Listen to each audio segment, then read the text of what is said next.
fully energy independent. Control systems weigh and measure vehicles as traffic flows by.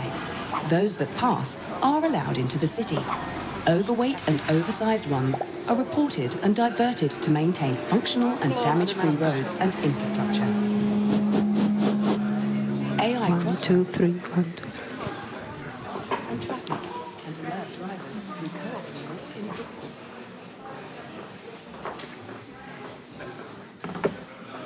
Ladies and gentlemen, welcome in the third session with our dear panelists. My name is Jitka Vrtalová. I'm the moderator of this session, and I'm happy to welcome in the Czech Republic our guests from many countries coming from southeastern Europe. We have here not only the representatives of the Ministry of Regional Development sitting next to me, but we have here municipalities, but not only individual municipalities, but also the network and the widest network of municipalities covering all the Southeast Europe, bringing together 14 associations which represent roughly 9,000 local authorities from 12 countries called NALAS. We have two representatives of this wide network here, and moreover, our panelists cover experience from business, private sector, and since sectoral division is also very important, so we have here speakers with comprehensive knowledge and experience from transport, energy, data analysis and digital transformation, communication technologies, and also multi-level governance and participation. So I hope this session will be interesting for you. And let's skip to the introduction of our panelists. So first of all, let me introduce you Ms. Danka Andonovski, City Councillor for Investment and Project Management who came to us from Serbia, city of Kragujevac, the 200,000 city, which is the fourth, which is the fourth biggest city of Serbia. The second speaker is Dušan Raičević, Mayor of Bar from Montenegro, and also the Vice Chair of the NALAS network I've been mentioning. And her colleagues from the NALAS organization, Ms. Jana Belcheva Andreevska, nice to meet you. Digitalization and Smart City Officer network of and this she's the digitalization and smart city officer, so she's working for the NALAS in this position. She came from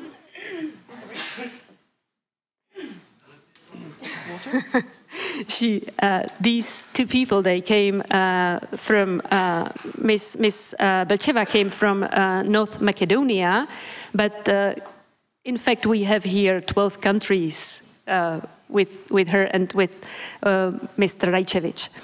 The fourth speaker is Ms. Faola Hodaj. Nice to meet you, Ms. Hodaj.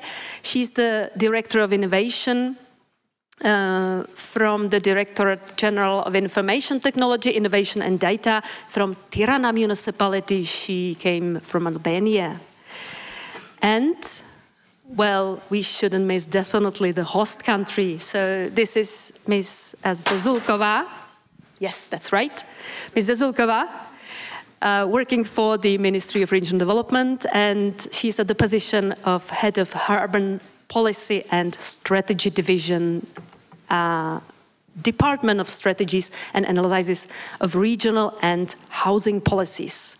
So we start with the last speaker, but in fact, I'm really curious about your view of smart city, Maria. Since I know that you are not only the head of the division at the ministry, but and you oversee the smart city agenda. But we should also mention that for many years you was working as a head of the strategy office at the city of Brno, the second biggest city of Czechia. And you was responsible for wide portfolio, included a city's strategic plan, economic development, marketing, innovation, but also the communication with the public. We'll talk more about it, I hope. And so I see you more than the representative of the ministry. I see you as a mediator, bringing together the unique experience from local governments, NGOs, and state level. So my questions to you is, what does the smart city mean to you personally and to the Ministry of Regional Development? You will have a presentation, so we will ask the technicians to start the presentation. It's here, and I'll hand over the microphone to you. The floor is yours. Yeah, thank you. So thank you, ladies and gentlemen, distinguished guests, dear colleagues.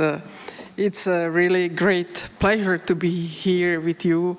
It's the honor to talk about our smart city concept, smart city strategy.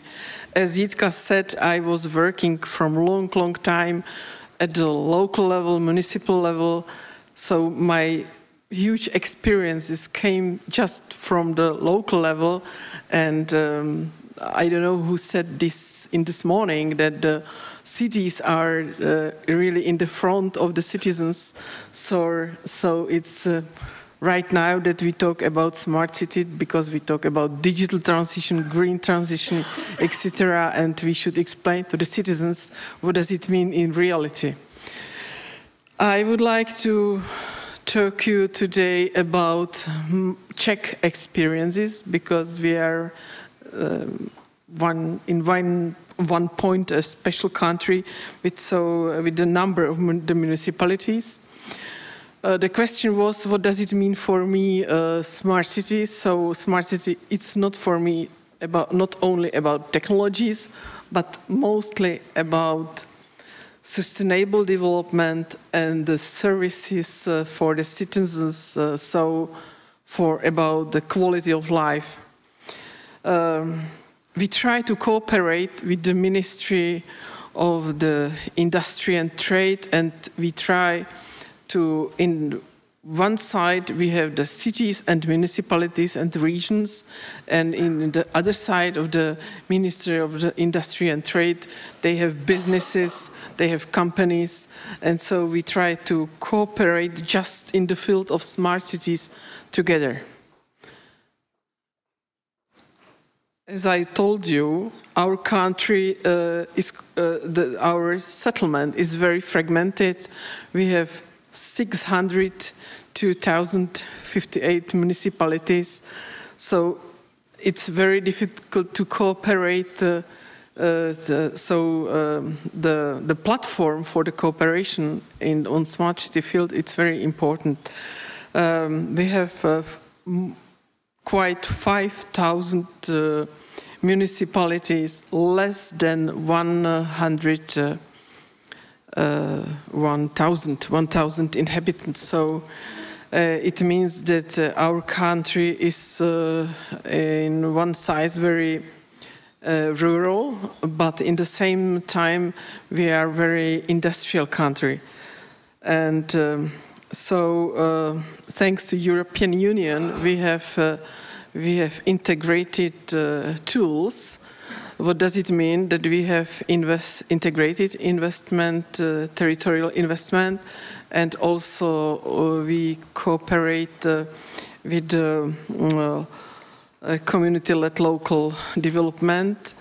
And I think that it was Matteo Rivellini from EIB who said that we should, that our approach, it's our smart city, its approach, it's integration, it's the sustainable, innovative, inclusive. I hope that I told everything. So our ministry is part of the system of central government authorities of the Czech Republic, and one of some examples of the competencies is special planning, housing, of course, regional policy, investment policy, building rules, and tourism, and of course the huge responsibility for the coordination of the European funds.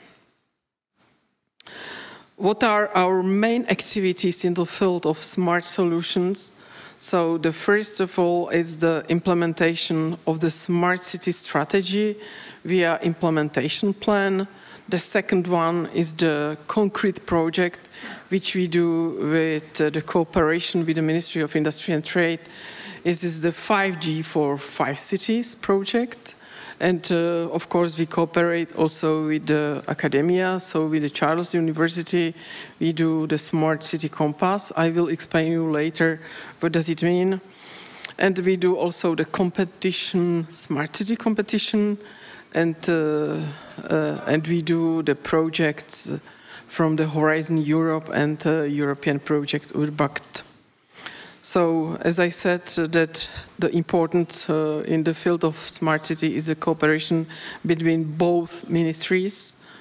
And one very good example is this competition, or maybe now we have also the financement. It's not only about the competition now, because we have financement from the National Recovery Plan, and now we try to implement with the 5G networks the project in Pilsner, in Jeseník, Karlovy Vary, Ústí nad Labem, and Bělina. I suppose that some of them that you visited Pilsner, Polygon, this project, and I can tell that the common issue is mobility, transport, safe. It's also healthcare, social care, etc. So the project now is running, and this first project will show us how we can use the 5G networks for other projects. And we have in January next year the call for other cities in Czech Republic, and we hope to have not 5 projects but 45 projects. I told about our cooperation. Our cooperation is crucial for the promoting the smart city solutions, and outside of this room there are the companies which can show you the smart solution for daily life in the cities and communities. So I recognize you to go outside and to see what the companies they do. Is the Czech companies. We try to promote them in the abroad through the project which we call City for the Future. I told you about our national strategy, which was approved by the government last May, and this strategy is what is the common is the resilience. We talked a lot about the resilience just this morning. So we have 3 pillars: people and communities, local economy, and environment and quality of life.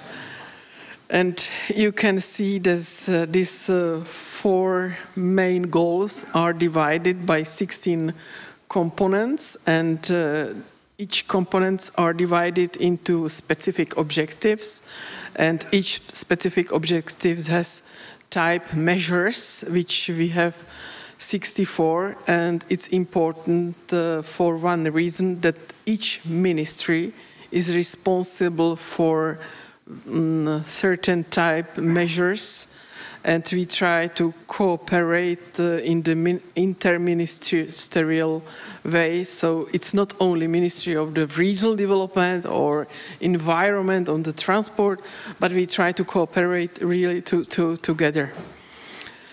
So the horizontal and vertical cooperation is the key for the success for the implementation of this strategy. We have a working group which is composed by the colleagues from other ministries, but also important stakeholders from the territory. And like this, we try now to implement the plan which was approved on May this year. So this is the example of some specific measures. What I can tell, what is really crucial to persuade also our colleague in our department or in our ministry that this is something really important, that it's not something unreal, that it's something which is the way how to implement the green and digital, etc. transition. I told you that we cooperate with the academia, so this is the tool which can to support municipal planning and decision making. It's not necessary for the mayor of each little small community to pay some consultancy agency, but we try to help them that themselves they can do to be smart. It's the same way with what we try to do also with the program Urbact. It's mostly about sharing the good experiences, and I am very glad that during our Czech presidency we will invite the monitoring committee in 10 days in Brno. What is necessary is also to cooperate in the project, the Horizon Europe mission. We are the how we tell the partner of this project, and we will try to see how we can do with the green agenda with 5 Czech cities. And the main partner is National Healthy Cities Network, and this project is provided by Austrian Technological Agency. As I told you that we have so many municipalities, and so for us it's very important to cooperate with the local action groups. Thank you. With the local action groups, we have 180 local action groups, so which is covered, like this is covered 93% of the Czech territory. So it means that my colleagues, they should learn and approve 180 strategies, but like this, it offered us the good cooperation with the municipalities. Of course, this cooperation is voluntary, but we can tell that this cooperation is going very well. For us, the main, on the regional level or for the national region policy, the main document is the national regional policy strategy, and one of the part is also smart city strategy, but for the rural area we have also rural development concept, and together with smart city concept we try to have also strategic goals only for the rural area, and with the colleagues we try to manage our Czech territory together. So you can see again these 180 local action groups, and also various aspects of smart city village, a smart village concept, what type of projects we do, etc. I told that the cooperation between stakeholders is very important in our country. This is, for example, the project of the Smart City Innovation Institute, which is NGOs. We have here also, maybe between us, in other NGOs, Czech Smart City Cluster. I don't know if maybe the president of this association is here. If not, he is standing outside. Like this, we try to do this competition, which has 3 categories: idea, model, and project. And one very special categories, which is the person of the year in the public fields and the public sector and the private sector. And the main objective is to promote the smart city solution, not only in the big cities, but also in the small villages and small cities. So I see that it was very brief because it's in the end of my presentation. So I can tell you that it's very inspiring to work in the ministry, because before I told that I was working on the local level, in the second biggest city in Czech Republic, in Brno. But now on the ministry, you can cooperate with the whole stakeholders in the, not only on the national level, but also, of course, on the international level, and also with the business. And I see, for example, in the end of this room, Mr. Antonín Koplik, which is important person for us, how to promote smart solutions for the small cities. So now I will stop here, and I am very happy to answer your questions. Thank you.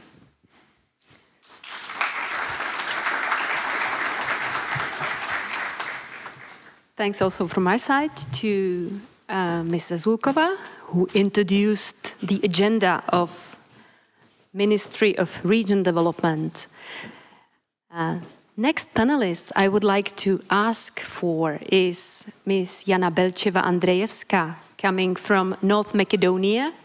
She was introduced as a person responsible for digital transition and smart city concept in NALAS, the network of 9,000 municipalities.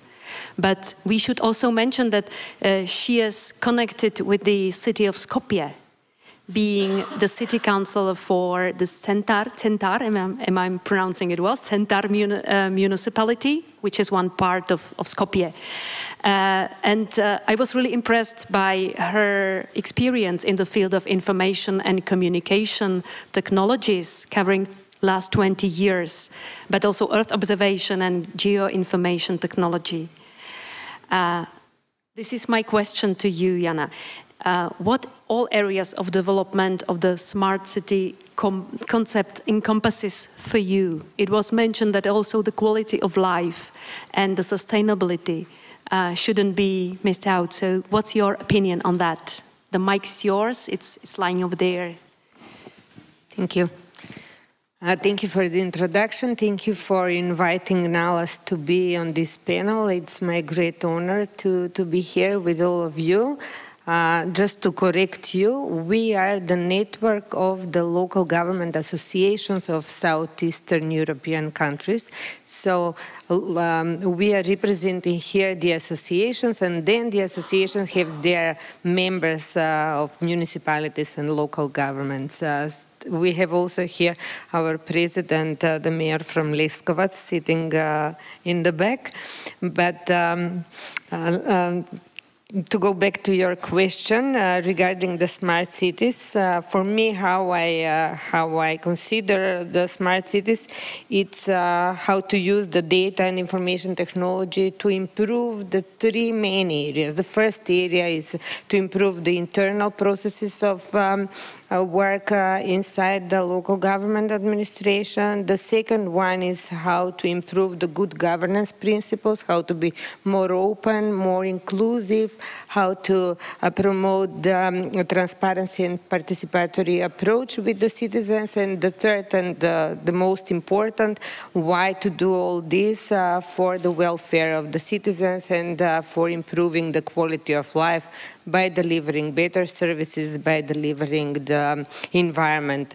I would also point out that this summit is very interesting because it relates also with something that I strongly believe in, that smart cities is about partnership, that smart cities is about partnership not just with the citizens, but the partnership also with the innovative companies, with the academia and with the students. It is also a partnership with other local government administration and cities worldwide or in the region in sharing knowledge and experiences, and also partnership with the European Union and the donor community. And I'm really happy here that we had the representatives from the European Union, but also bilateral donors and development agencies, like, for example, GIZ and the others who are here with us today. Thank you. I have the second question for you. And I'm very happy that you mentioned that, same as Maria mentioned that, because as I noticed, smart cities are very often connected only with smart technologies. And I'm happy for bringing the agenda of also the transparency, participation of inhabitants, and the quality of life and the welfare. I wonder, what's the role of NALAS from point of view in this area, not only for the governance aspect, but also for the technology, of course. We shouldn't miss this important part of our life. Yes. As all our members of NALAS are aware of, and we have a lot of our members here, we have recently established a working group for digitalization and smart city implementation. This is the working group that involves all the local government associations with their members who are in charge of digital transformations and in support of the digital transformation at the local level. Plus, we also have representatives from the front-runner cities, and mainly those are the capital cities. I'm happy to see here many members of this working group that are present on this forum. And what we are trying to do through this digitalization working group, at first we are trying to assess the level of maturity in the digital transformation of our member countries and the capital cities. Plus, we are also trying to exchange knowledge, identify what the priorities are of the local government units, and then promote the exchange of knowledge and experiences between them, so the implementations are easier, the challenges are already faced. On the other side, we are trying also to establish the cooperation in terms of absorption of EU funds and other funding mechanisms for the smart cities, and all with the principles of inclusivity and leaving no one behind. So it is not about just the cities. We are also considering all the small communities, but also considering the diversity, which means by delivering the digital services and with the digital transformation, not to leave anyone behind.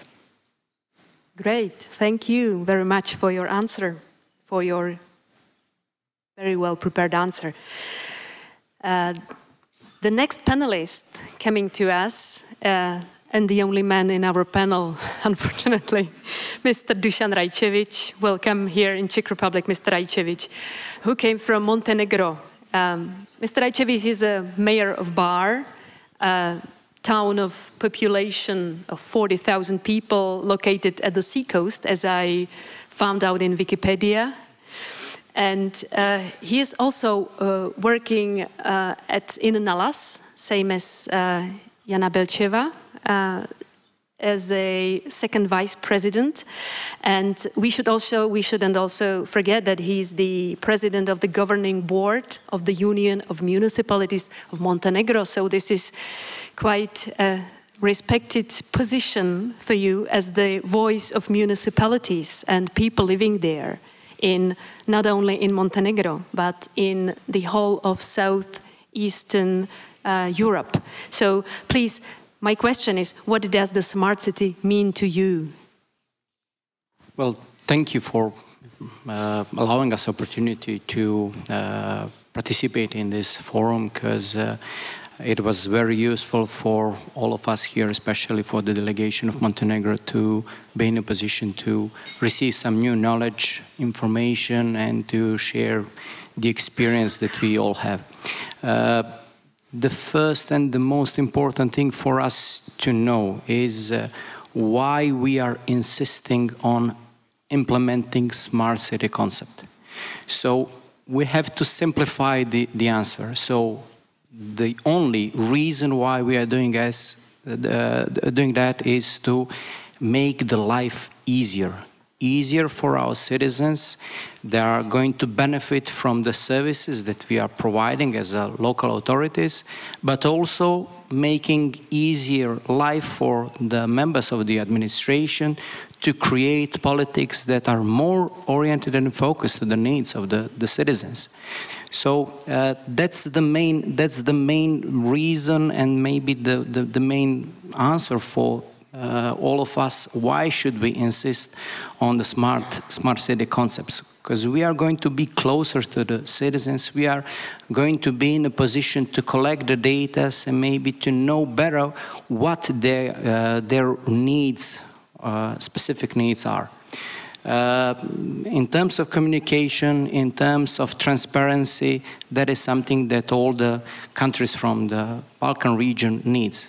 Knowing the fact that we are coming from one territory that is still not developed properly in the way of digitalization and the service that can be provided with the technology, we still have the population that is coming to the administration asking for a paper to be received. So we are pushing the paperless administration, but still we have the people that are asking for paper to be received. So we have to firstly we have to identify the needs and how to transfer the knowledge even to the citizens, how to use the technology in order to make the life easier.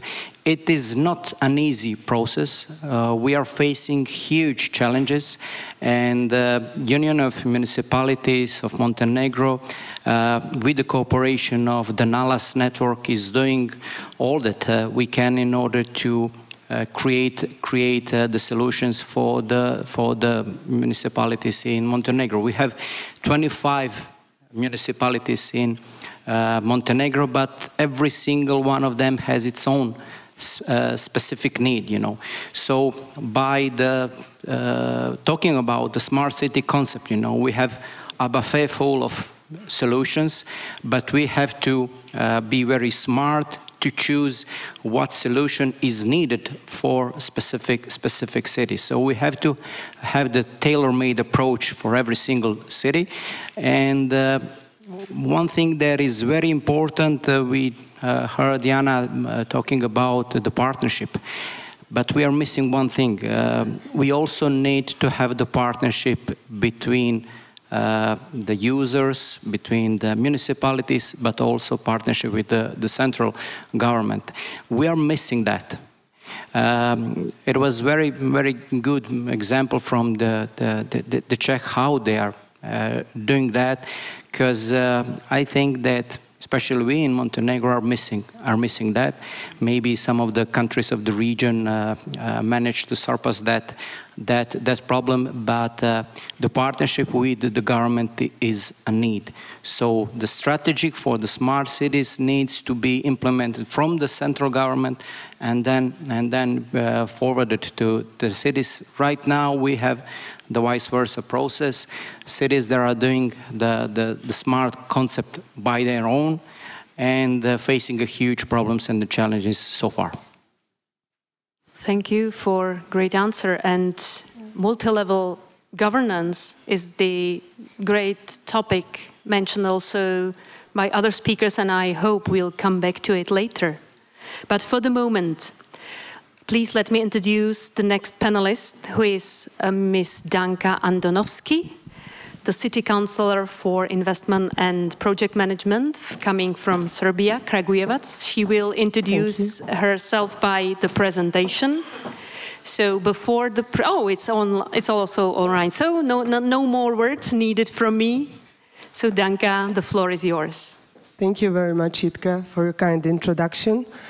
And I would also like to thank to our wonderful hosts, Ministry of Trade and Ministry of Foreign Affairs, for giving us this great opportunity to be here today with you.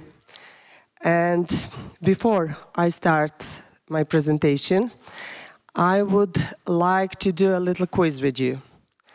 I will ask you 2 questions, and first 3 persons who give me any kind of answer will get some traditional Serbian sweets and some other treats. I won't say what it is until the end. So my first question is, what comes to your mind when somebody mentions Serbia? First thing that comes to your mind. Rakija, then? Kajmak? Women, okay. And the second question, did you hear anything about Kragujevac? Do you know where is the Kragujevac? What do you know about the city? Okay? Yeah, great thing, rock and roll. Zastava, of course. Zastava cars. Something more?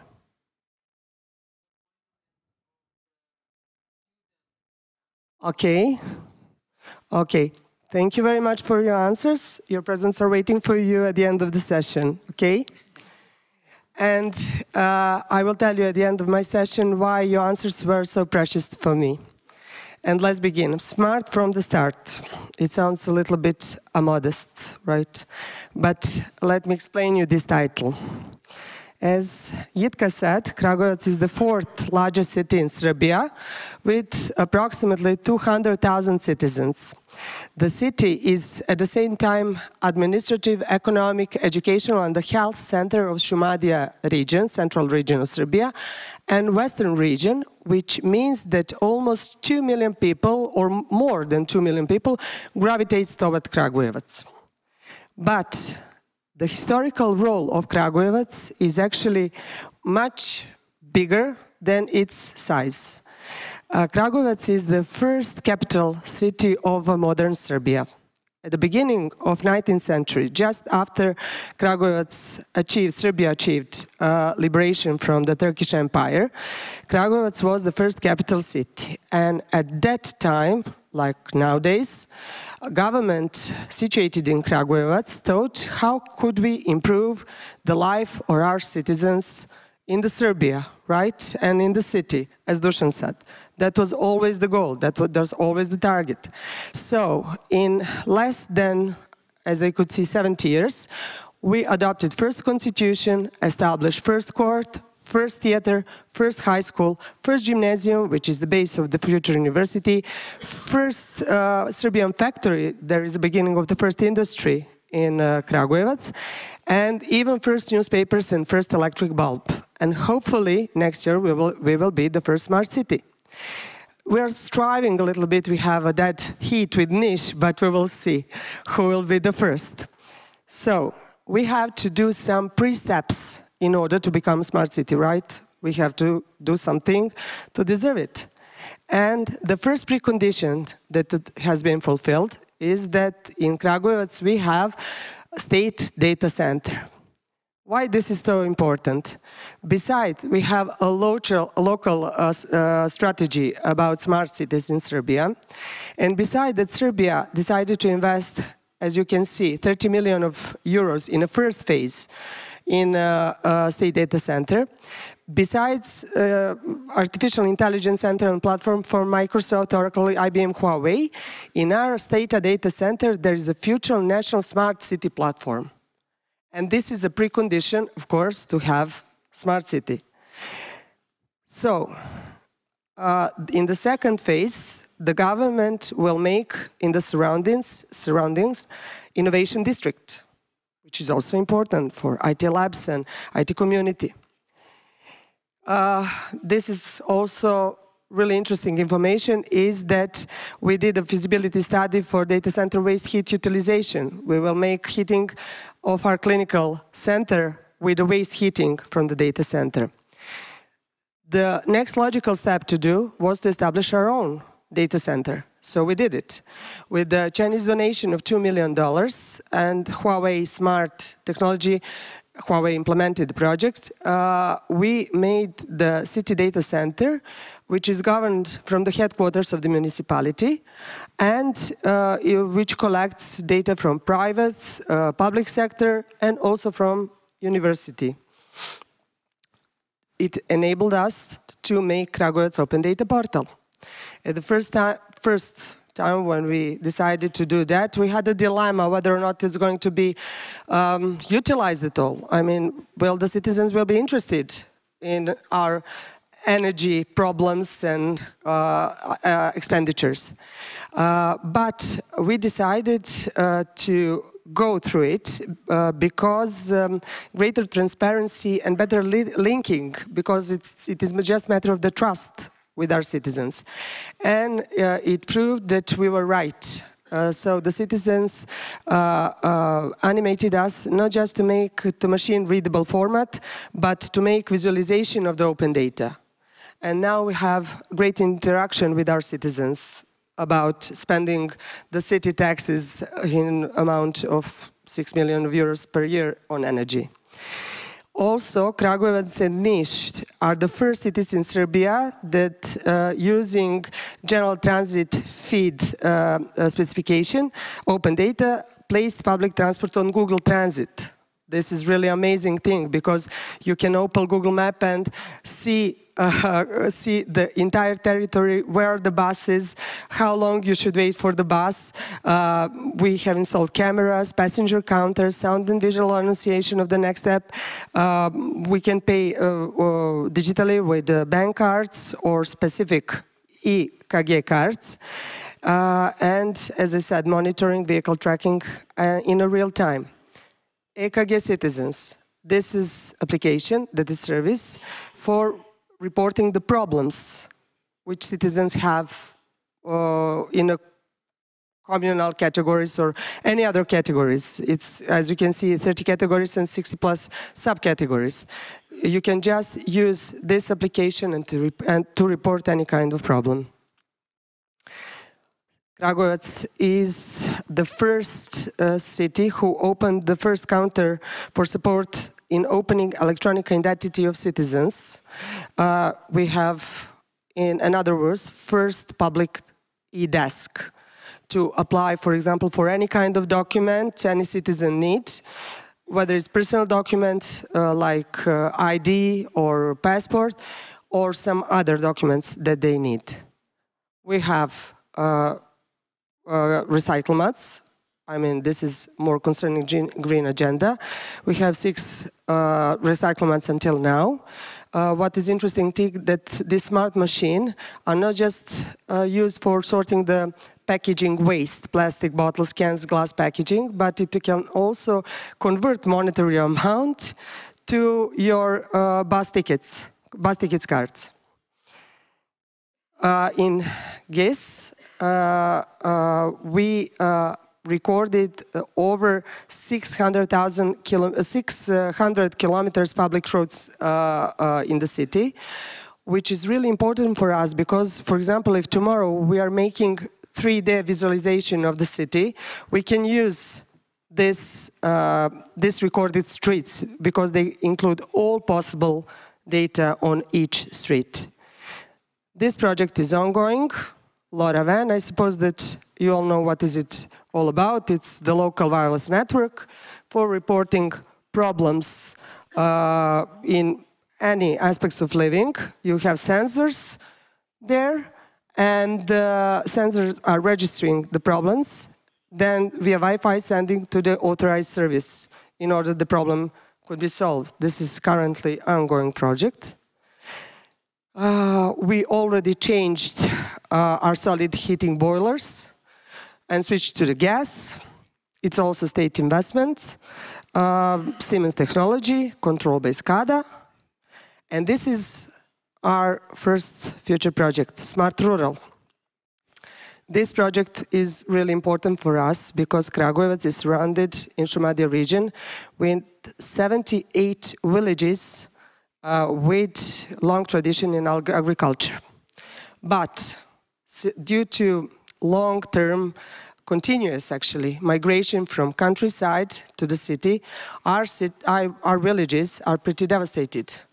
On the one hand, we would like to rise the economy again in the villages and help those people. And on the other hand, we would like to show food chains and to get supply from our neighbors. And of course, being a city of data is making us the city of opportunities. Why is being smart city so important for us? Because we are attracting the investors. They also prefer cities who can offer to them smart technologies. So, somebody mentioned Zastava. We are having the long car industry tradition, but we are continuing this tradition in a way that we are going to produce first electrical vehicles in Serbia. That is, company Stellantis is opening the factory in Kragujevac next year, first electrical cars. This is the first model that's going to be made, Fiat Panda.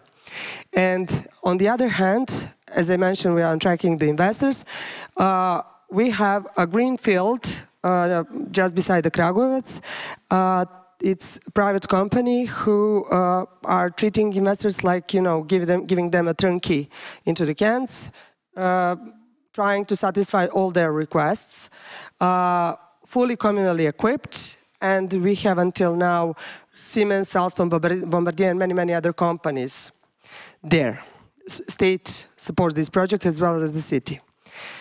And now, allow me just to mention in few words what other cities in Serbia present here today with us achieved and accomplished.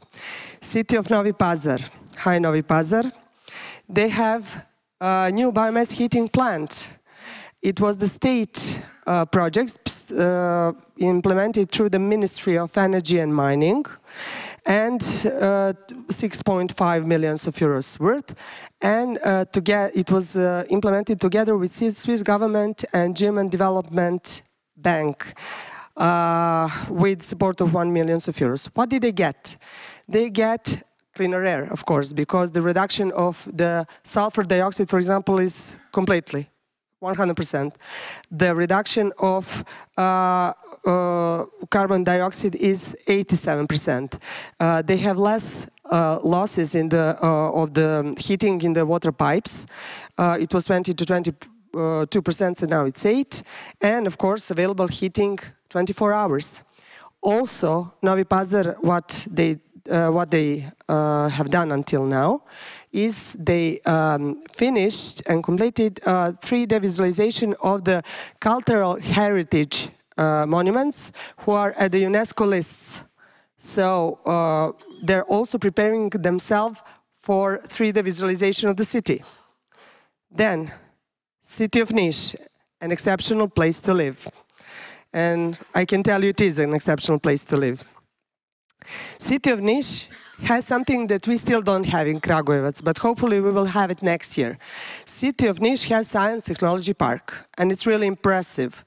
It's on 40,000 square meters, basement, ground floor, and 3 more floors. They have place for startup companies and for development technology. besides all of things that you can see that Niš has, Smart Science Technology Park in Niš has, its video conference room, and relax zone, and parking space, conference center.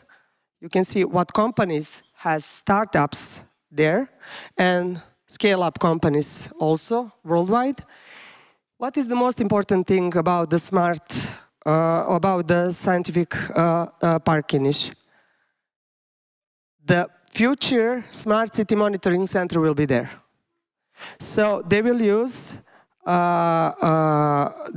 this park for Smart City concept. From this center, all smart services will be monitored and controlled.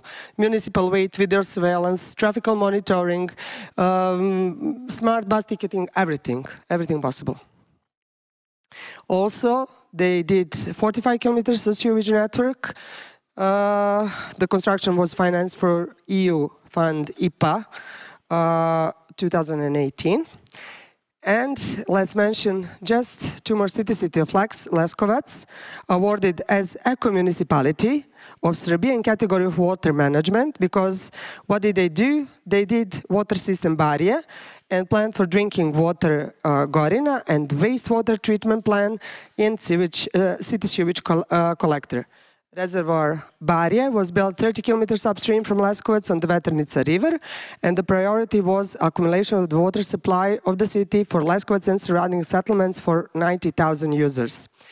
And allow me just to mention Kruševac. Yesterday I heard that Kruševac, beside smart lighting, has also made counters on the parking spaces, bicycle paths, also with the counters, and many other things. So almost all cities in Serbia are preparing themselves to become a smart city. And, okay, also is controlled by SCADA, smart concept in Leskovac. And of course, at the end, Mr. Churchill, we all love Mr. Churchill. Those who never change their mind never change anything. I hope what you'll keep from this presentation of mine is that Kragujevac and Serbia changed the mind. And we changed the mind actually 200 years ago, when we decided to join the Europe with all European regulations, laws, and every institution that we could possibly get. And I hope that the others will change the mind of Serbia too. Thank you very much.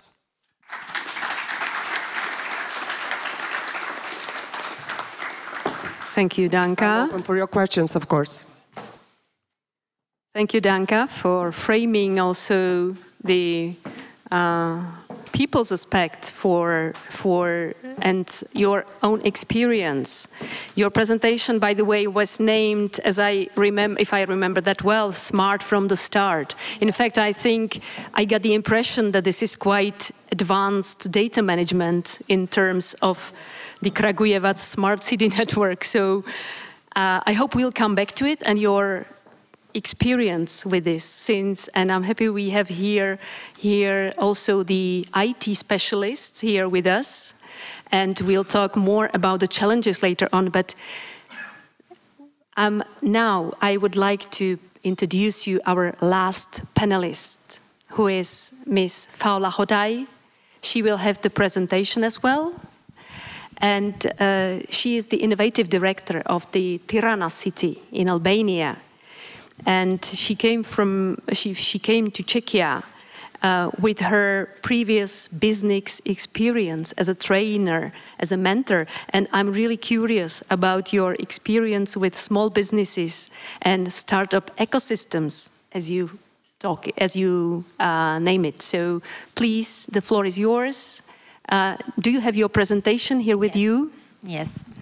Perfect. Hi, everyone. You would like to sit down or stand? It's okay.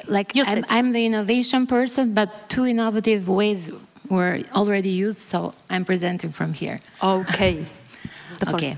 So we have a saying in our country, the last one either laughs, either cries. So I'm really hoping for the first one, because I know how hard it is to manage a panel after lunch. So the case of Tirana in implementing smart city solutions. Firstly, I want to introduce the the red logo of the T there. Maybe some of you know, but in 2022 we were awarded European City of Youth. So we had a lot of activities, and Tirana is still going on a full range of activities for youth, for innovation, for digitalization, for culture, for art, for everything. And actually next year we're going to be the European Capital City for Sports. What does this have to do with smart city concepts? Everything is connected with digitalization. While I see most of you on your smartphones, I already did that last session, I already recognize that we are so connected to smartphones, to these tablets. We are sometimes it's perceived as a sixth finger. It's so attached to us, and it makes me happy that I work in a city that employs so much time in digitalization and also in data security. Because we scroll a lot, we see a lot of media, news, and we can also have fake opinions and thoughts because we can listen and read to a lot of fake media reports. The case of Tirana in implementing smart city solutions. Okay, something is wrong. Okay, what do we do? Actually, I wanted to start with determining our immediate needs because it's very important that we as a city and as a country prepare our own assessment. One of the mistakes that a lot of Balkan countries do is that they adapt what happens in other European countries and they just copy that. We want to determine our needs and create our own business models for smart city solutions, because what can be implemented in another city may not be approachable to us. It may be, but it will be seen through a process. We aim to protect and connect with the residents and businesses. We aim to improve accessibility for all people in the community. We aim to support businesses and fuel economic growth, share information with the public, which is very, very important and one of the pillars of the smart cities concept, deliver user-friendly community services, provide reliable, intelligent infrastructure, drive environmental sustainability, and collect and analyze open data. All of these are so boring, blah, blah, blah. What we do, actually, is that we want our citizens to feel safe when they, I don't know, download an app from the city, when they go and want to have a service, a public service. We want to make them feel secure, so we go through all the process with them. Some of the platforms and systems are just a few of them. The first one is Tirana Ima. We have an app in which you can find live at every moment parking spots. You can do reservation parking through SMS. You can also see traffic shown in real time. And this also gathers some data and some insights, right? We have free, friendly Wi-Fi spots in a lot of places in Tirana. We have done this in collaboration with UNICEF, and we have provided free but also friendly Wi-Fi so that people can go there with their families and feel secure when they also share things in the internet. Tirana.al is the web page in which we are very interactive with the citizens, so you can ask questions, you can, you want to meet us, you want to share some suggestions and everything. E-permission, this is totally new. You can apply for construction permits online, and you can see there all the documents that you need. Open data. I heard from Danka that you already have open data. We have open data from 5 years now, and actually we work a lot with different departments through the institution, but also other institutions in sharing this data. We have a platform for e-recruiting. So we have helped also the human resources department in finding the best human resources, because let's face it, we have problems with finding human resources. Digital services, I put it in general, but we have this one-stop shop point in which citizens can go there and ask for public services. So they can see what local public services are offered and then ask for them. GIS system, which you already mentioned. We also have these maps, we have this geographic interpret system in the city.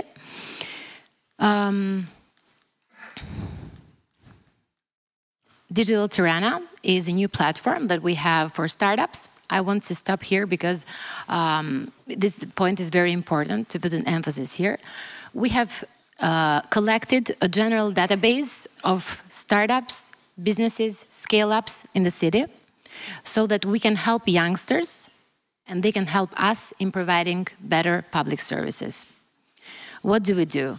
We go through every incubator, accelerators, service provider, a lot of funding programs that we have in the city, and we see all these young entrepreneurs that can give us some better ideas for the city, and they can work through an MVP and provide us with an MVP so we can deliver a prototype in one of the local public services.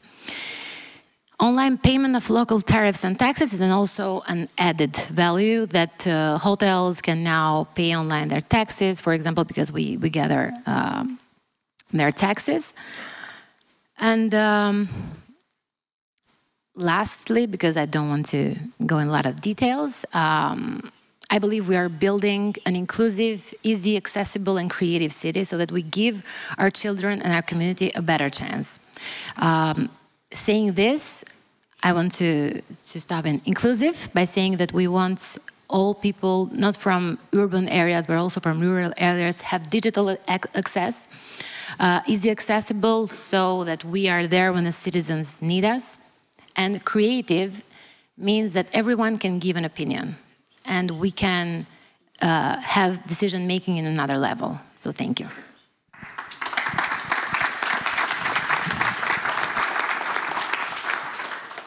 Thank you very much for presenting Tirana and its preparation for smart city solutions. I have now the question for Ms. Jana Belcheva Andreevska. Digitalization and data management was mentioned many times as the basis for the smart city solution, for any smart city solution. The open data are definitely one of the strong tools for smart cities. What's the main challenge for the data management? We were talking about gaining the data, storing the data, sharing the data. So for you, what's the main challenge? I would say one of the main challenges that the local governments are facing is how to transform working in different silos, not connected and integrating the data that are collected in different units inside the municipality. So one of the first digital transformation that is needed inside the processes of local government is how to create an integrated database and how to connect all the disconnected, let's say, databases that exist in different sectors of the municipality. With this, we can have more cross-referencing and better quality of the analysis, first of all for the decision-making processes, but also for defining the priorities and streamline the investment. I would also here like to point out that something that Mr. Raičević mentioned before regarding the multi-level governance. Knowing that 70% of EU legislation is applied at the local level, also in all the plans and the accession processes towards the European Union, the local governments are a very important part. So I would say that all the 6 areas of also European and investment, economic and investment plan of the European Union are connected with strengthening and defining priorities not only for the central level government, but also for the multi-level governance. And this involvement, as I said, is very critical and should be prioritized. So in this accession process, we have also to involve and inspire, but also to empower each of the institutions all the partners, but also the citizens and local governments to modernize all the activities and all the processes. And here, when we are talking about the data, we also have to think about the cyber resilience, we have to think about cyber security, protecting the data, but also support from the central government in regulations, in the legislation that is enabling the environment for future smart city applications. So I would say that these are the main challenges what we are facing in the local government level in implementation of the smart solutions. Thank you. I definitely think this answer is valid for every city, since you are really covering the huge extension of the towns, cities and villages, also just generally said the municipalities. So my next question comes to Mr. Dušan Raičević, who is the vice chair of NALA's network. Well, we were talking quite a lot. So we started with the data as a basis, but the data are just the tool, and it depends of how we deal with them, what we are doing this with them. We were talking also about the fact that you are the voice of municipalities towards the national governments. I would like to ask you, from your experience, are municipalities on board with implementing smart, highly innovative solutions? Or are they preoccupied with more down-to-earth problems? And are there any difference in between the big and small municipalities? So what's your experience in this area? Well, I'm proud that we had an opportunity to learn from the experience of the cities from Serbia and Albania, and I'm really happy knowing the fact that the countries of the Southeastern Europe are ready to accept the smart city concept and to have already digital transformation. The great examples presented here, meaning that they are also receiving a huge support from the central level, especially the cities in Serbia, meaning that the projects that were implemented in their cities are majority financed by the government. So the government also, for example, in Kragujevac is building the state data center. So they're using the same infrastructure for the data center to be implemented in the city of Kragujevac. So it seems that we are all strongly dedicated to the smart city concept, because once again I will emphasize it's the process that is making our life much easier. But I would love to share the experience from Montenegro. It is not the bright picture as we saw in Serbia and Albania. For example, I just saw that city of Tirana implemented online payments of the local tariffs and the taxes, something that the municipality of Bar implemented in 2019. So we implemented e-commerce system in 2019, and the government of Montenegro presented that system a couple of months ago. So they were behind us more than 2 years. It seems that generally in Montenegro we are not having a strategy, that the government is still not perceiving what are the benefits of the smart city concept. And we faced another challenge a couple of months ago. We were under the cyber attack for more than 2 months that paralyzed all the public administration. And that was the last message that the central government received, that we have to dedicate our attention to the smart city solution, to the smart concept, to the digital transformation, and to be very careful, because the open data is, a great solution for the citizens, but it can be misused by the ones waiting for us to be open. And just one simple, explanation what challenges we are facing in Montenegro. For example, we wasted more than 2 years with the discussion of the governmental agency for the protection of the personal data, trying to find a mutual solution how to implement even the video surveillance of the public area, because they were in a position to just follow the line that we are going to misuse those data.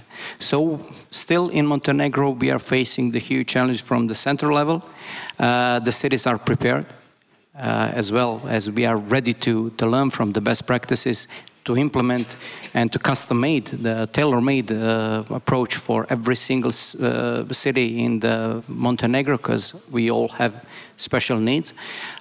So that's something that we have to still be dedicated, and I can conclude that municipalities and cities in Montenegro are prepared, like many of the cities in the region, but we still need to receive some support from the government, from the funds, from the financial institutions, because still the process is going to cost us a lot.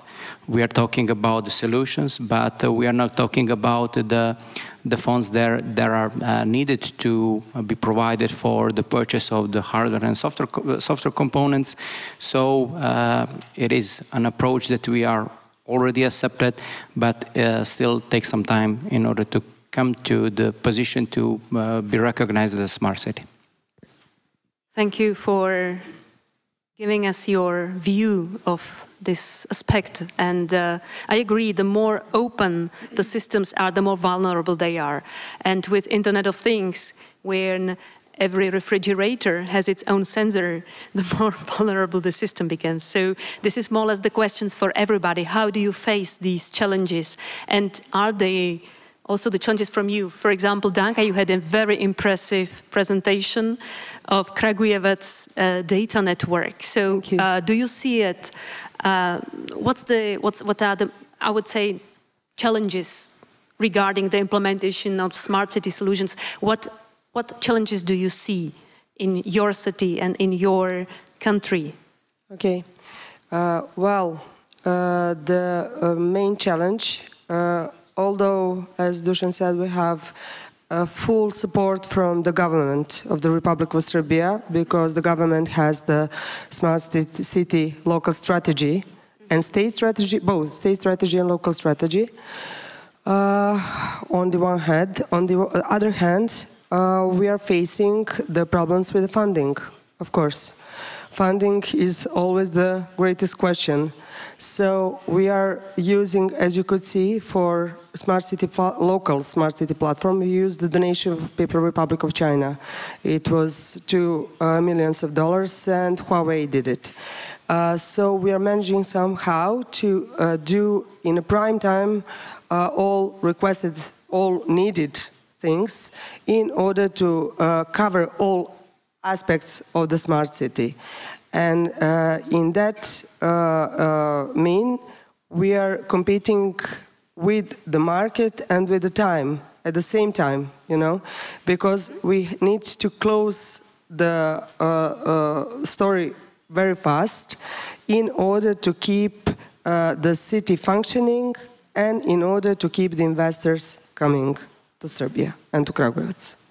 So this is the main challenge, to have the approach to the enough funds, money support for achievement in further development in the smart cities, of the smart cities.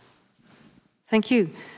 More or less this is the question for anybody who would like to react.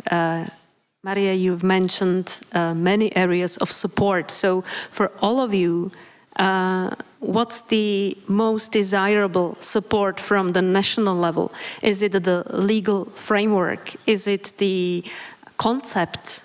Is it the money? Is it the organizational support, like meeting and exchanging the experience of municipality? We were also listening to the great example of competing the cities that the smart city competition was very successful here in Czechia, because many cities, they mentioning about themselves or presenting themselves, they are talking about the innovation leaders. So it's really, really challenging for the jury to decide who is the real innovation leader, comparing with, in many cases, in between comparing the bigger cities and the smaller cities. So anybody of you might react. What's the main desirable source from the national point of view? Jana, the floor is yours. I'm sure you want to ask. Two C's, cooperation and collaboration. That should not go top down only, it should go bottom up as well. It should be open, and this link of cooperation should be always open for improvement.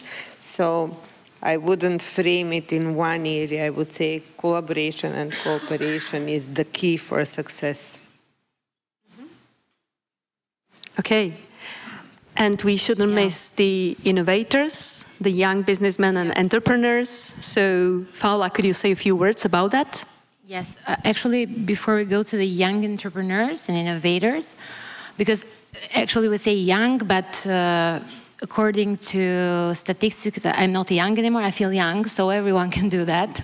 You are young. Yeah, but I wanted to share something that we're doing with the City Coalition for Digital Rights, because since we were talking about data breaching, data security, we are in the process of writing a digital rights agenda. And we are also implementing some capacity building for our own staff, our own public officials, because it's important that we know how to handle with data, because we are in contact with citizens. So this is what's happening in the local level, and in the national level, there's a project law on data protection that is also, we had one, but this is the one being amended.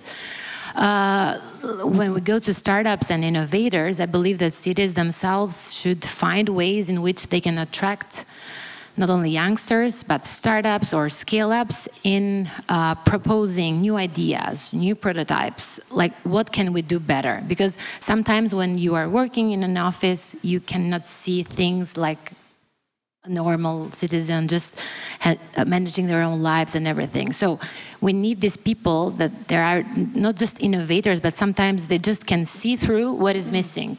And we need these people. We need to embrace them and to give them an opportunity to speak, to share, to raise their capacities, and then maybe, I don't know, offer something new. And we are trying to do that, as I mentioned, with the platform. And Faola, do you see the current crisis in Europe, economic, energy crisis, safety crisis, do you see it as an obstacle or rather as an opportunity for these startup solutions, for this innovative environment? Actually, most of the startups have risen in moments of struggle and in moments of problems. So I see that definitely as a moment in which we can expect more from startups, from innovators, from scale-ups, from businesses, because when they are maybe lacking money, lacking funding, lacking some, I don't know, capacities of their own, they can find new solutions. In times of struggle, you generally tend to, I don't know, ask for a hand and go knock at another door and propose something new. So it's definitely a moment in which we can expect more. Thanks for this voice of entrepreneurs and business as well, because they are often avoided when making the strategic plan, either on local level and on national level, not talking about the international level. So the businesses are, and entrepreneurs are very strong power to move this machine, let's say, going on. And they are important stakeholders as well. We are here, we are happy to have here, we have last minute, so last 5 minutes. So the last question is on board. and anybody of you might answer as well, but I will start with Maria Zezůlková. I'm happy that we have here the representative of the ministry, the government. Maria, who are your main stakeholders? You can talk either in person, either names, but I would rather mention all the stakeholders as let's say, the areas of stakeholders. Like, are you working with universities? Are you preferring working with startups, or are you working with other ministries? Which one are the main for smart city agenda? It's a good question, because cooperation and coordination is the crucial for the smart city concept. For us, the ministry is very important to cooperation with the Union of Towns and Cities of the Czech Republic. We have also association of small municipalities. We have also association for the rural development, and also, of course, we cooperate with the academia and with the Chamber of Commerce, etc. So, but we try to cooperate also with the citizens. So we call this is the quadruple helix cooperation. And without cooperation, it's not necessary. Some approach which is bottom up is better than top down, and vice versa. So it's true that now I am on the ministry level, and for me it's much easier to understand what the needs of the cities and villages, because I was working there, and very often what I can listen that they don't need help because they have enough themselves.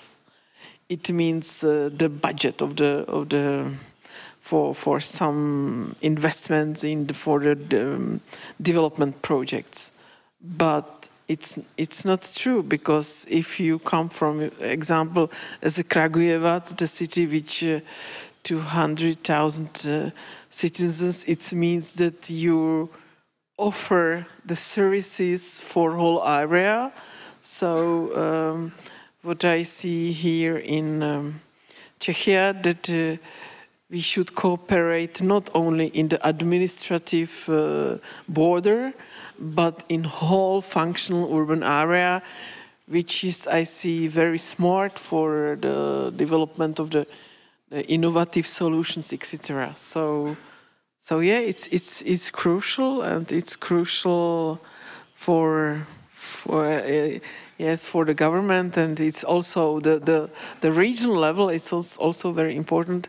I don't know exactly how is in your countries the cooperation between national, regional, and local, but this is the vertical and the horizontal cooperation is the key of the success.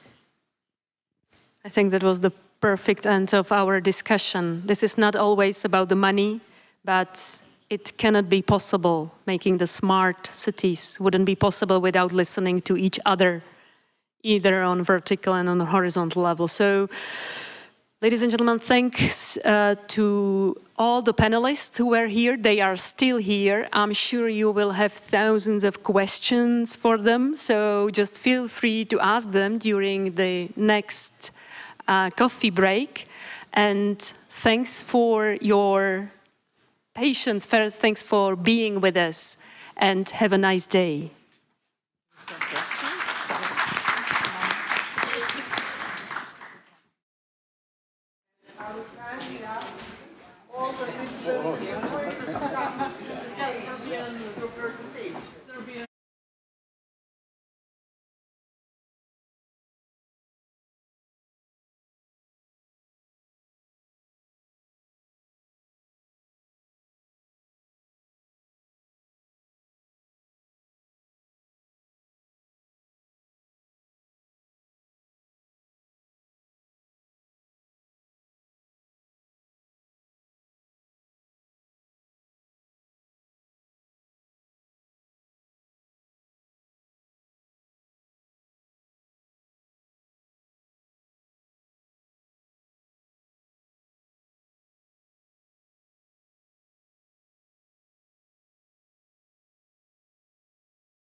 Můžeš nám hovorit za time.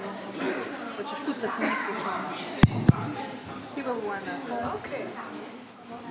At the end of 5 minutes, you will warn us. I'll give you 5 minutes signal. And then at the end of this, he will warn us. At the beginning, he will warn us. But now we have a little bit more. We have like 10. Oh no, I'm ready for 5 minutes. I have like time. I said I'm going to keep to 5 minutes. I can talk, but then I'll few minutes because I know.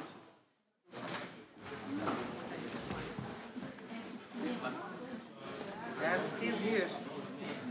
They are still here. Yeah, I was saying, it's not supposed to be surprise. Because you know, yes. We have to do something. I was planting, I said that I am really the last one. Yeah. So instead of talking, I will start singing. Yeah. Can you sing? I no, can. Not at all. If I sing, really, this salon empties. Who knows? That's also a strategy. To finish it, we can find a comment and something. No, we should be serious. We have a mayor of Elbasan, so no problem. I can sing, but yeah.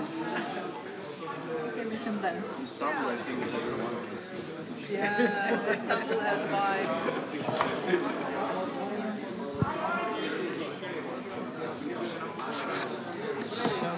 Actually, have you been working with the city for a long time or with the new mayor?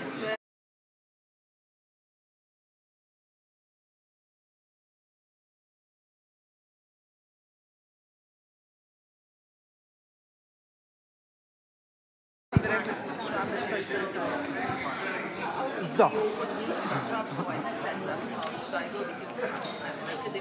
Yeah. 25 years I'm teaching, and since I'm environment professor, here it's very bad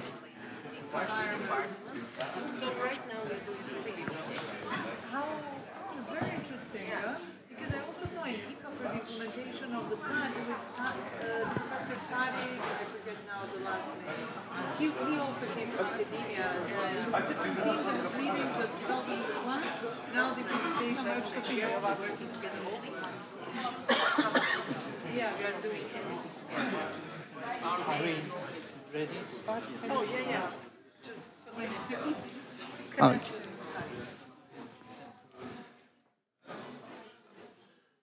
Okay, good afternoon. Welcome back. Welcome to the final session of today's event. This session will be on the initiatives and projects supporting smart cities in the Western Balkans. And our goal today will be to discuss initiatives, to discuss the projects that assist the Western Balkan cities in both their smart city ambitions, but also to tackle climate, energy, and other challenges. So my name is Elvis Mujanović. I am communication officer in German GIZ, and today I will be the moderator. And before I introduce our speakers that you can see here, I wanted to come a little bit closer to you and just go around the audience and ask one question. So it will be random. Don't feel afraid to if I come up to you, but my question is very simple. What did you hear today that was new to you or interesting to you? Something that you would like to highlight from the previous sessions? And maybe I'll start here with you.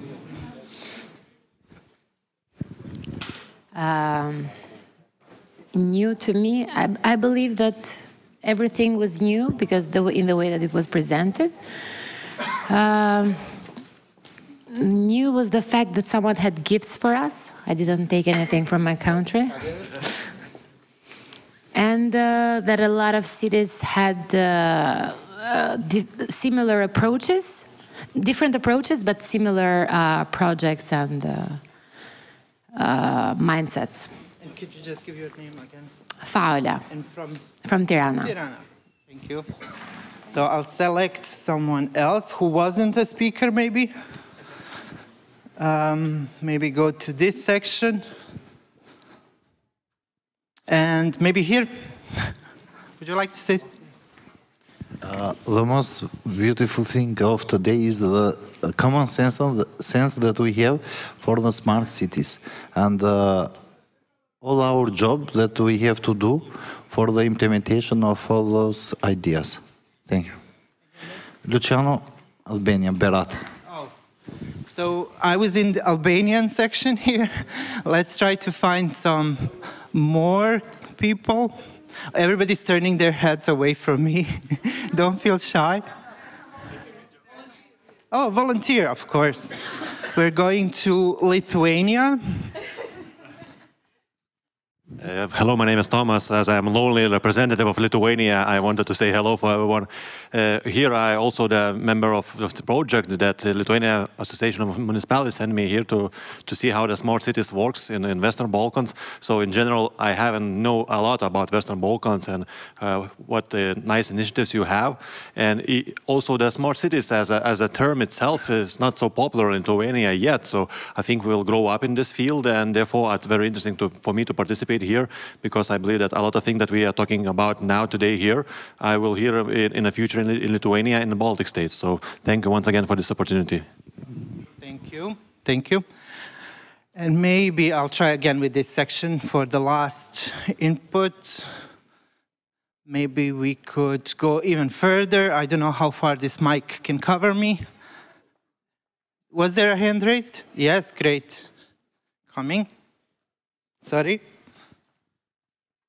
Hi, I'm Dušica Perišić. I'm coming from Association of Municipality in Republic of Macedonia.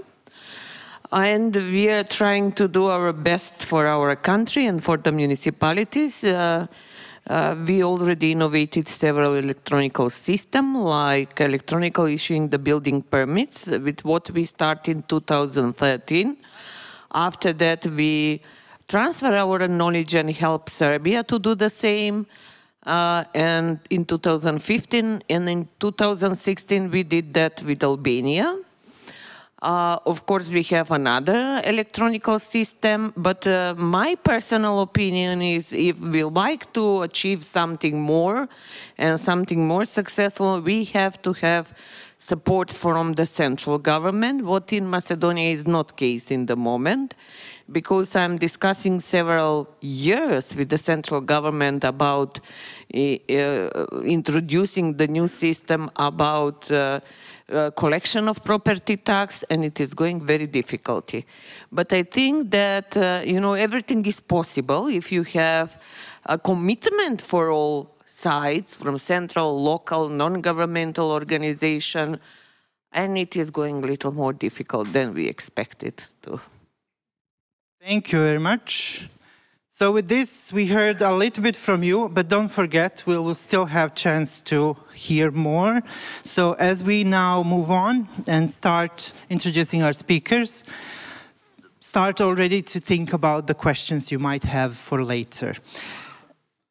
It is my great privilege to announce to you, introduce to you our four speakers today.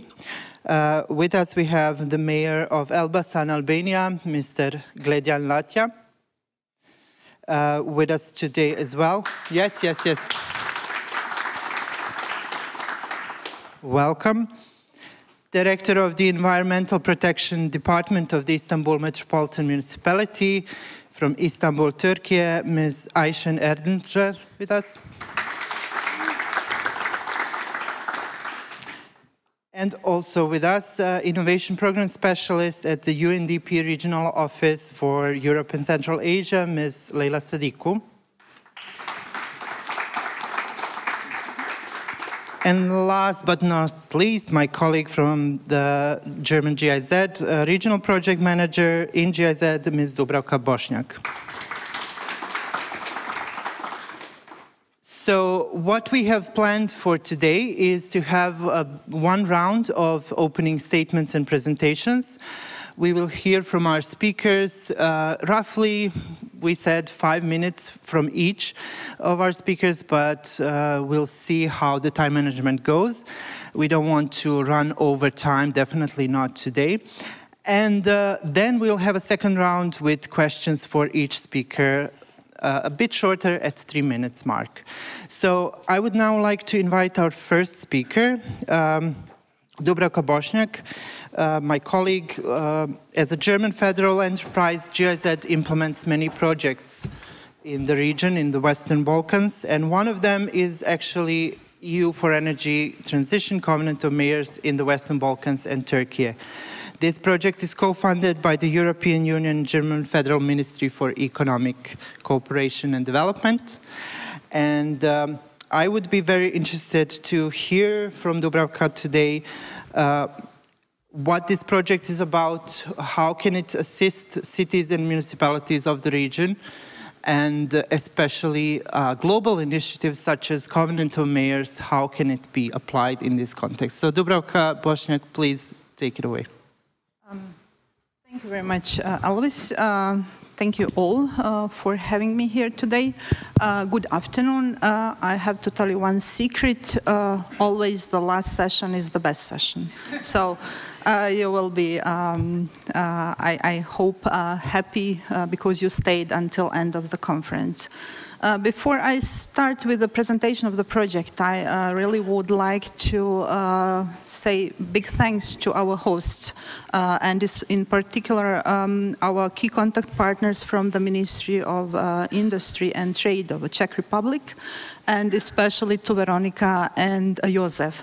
They did really a great job, and they helped us really to support participation of our delegation in this great event. Everything so far went smoothly, and I hope we will finish the day successfully. Thanks once again. And also, I would like to say at the beginning, thanks to your participation. We have with us a delegation from the Western Balkans. Around 30 people are here, and we are happy that we were able to support in the frame of the project the participation of this delegation. But also, I would like to say a really big thanks to our partners who are implementing a project in Turkey, for organizing delegation for Turkey. For the first time, we are together at such event, and it is really valuable. And big thanks goes to Daiva and her team for organizing the participation of the delegation. And thanks to this organization, we also have a speaker from Istanbul today with us. And as today was regional cooperation mentioned at the first session as a key point, I would say that this is really a great example how it should work and how it can work in practice. And Elvis, I don't know if I will be able to manage my 5 minutes. Did I already spend it? Okay, I will do presentation of the project rather quickly. Yes, like Elvis said, the project under the title EU for Energy Transition, Covenant of Mayors in the Western Balkans and Turkey, is a so-called multi-donor action. It means that we are financed by the European Union, but also from the side of the German Federal Ministry for Cooperation and Development. And also the setting of the implementation is shared between us, GIZ, and our partner, Central Project Management Agency, who is placed in Lithuania. And we have, that's why, also partners from Lithuania today with us. And they have also office in Turkey and implement the project there. As the title is telling, we are focusing on the supporting energy transition in these two regions. We are focusing on the supporting our partners in acting in the area of climate change and energy transition. And everything is very much connected to the, I guess, to all already known EU Covenant of Mayors initiative. And I will, in next slides, explain a bit more for all of you who are not so familiar with this initiative. As mentioned, implementation in Western Balkans and Turkey. And we have, as each project, this overall objective I already explained, and specific connected to Covenant of Mayors. We started last year, and the project will end or will last until February 25. Our key partners are firstly cities and municipalities. We focus local level, but without associations of municipalities, we cannot work. So very valuable partners, and they are on board. For all regional actions, we have our regional partners. Firstly, European Covenant of Mayors Office, then Global Covenant of Mayors Office, and other regional organizations like NALAS. And of course, for some activities, we would like to have a central government and ministry level, and I'm really glad that Dušica just mentioned this, that having a connection with the central government is a key. And in this project, we are trying to improve this connection. And now you see a very simple slide, and it is when in theory we present the project, but in reality it looks like this, I would say. Yes, a bit chaotic. This drawing was developed during our first kickoff meeting, when I and my colleague Daiva were presenting to participants for the first time project. I will use it to present the project also to you, but not explaining maybe not all details, but just to let you understand how in reality when you start the implementation, it is sometimes looking like. Already explained the setting and division of the implementation in Western Balkans in Turkey, and the whole action is divided into 6 key, according to EU terminology, outputs. According to our terminology, I would say intervention lines. The first one is focused on the multi-level governance. What does it mean? We are very much aware that at the moment we have a lot of activities, especially in the area of integrated energy and climate planning at national level. Somebody mentioned today national energy and climate action plans, NECPs, that are already developed for European countries, but under the progress or under the development in our countries. On the other side, we are talking about the local energy and climate action plans, so-called SECAPs. At some point, we need to think how to connect these 2 levels, and during the project, we are going to undertake several activities in each country to support this project process of communication between different levels. Then the second component will focus on regional cooperation. I just explained this great example. And during the implementation, we will use each opportunity to connect, firstly, among the region of Western Balkans countries, to improve the cross-border cooperation, and also to use the network we are creating among these countries to connect with European initiatives, with Turkey or any other region which has a potential to be a knowledge hub, I would say, in this case.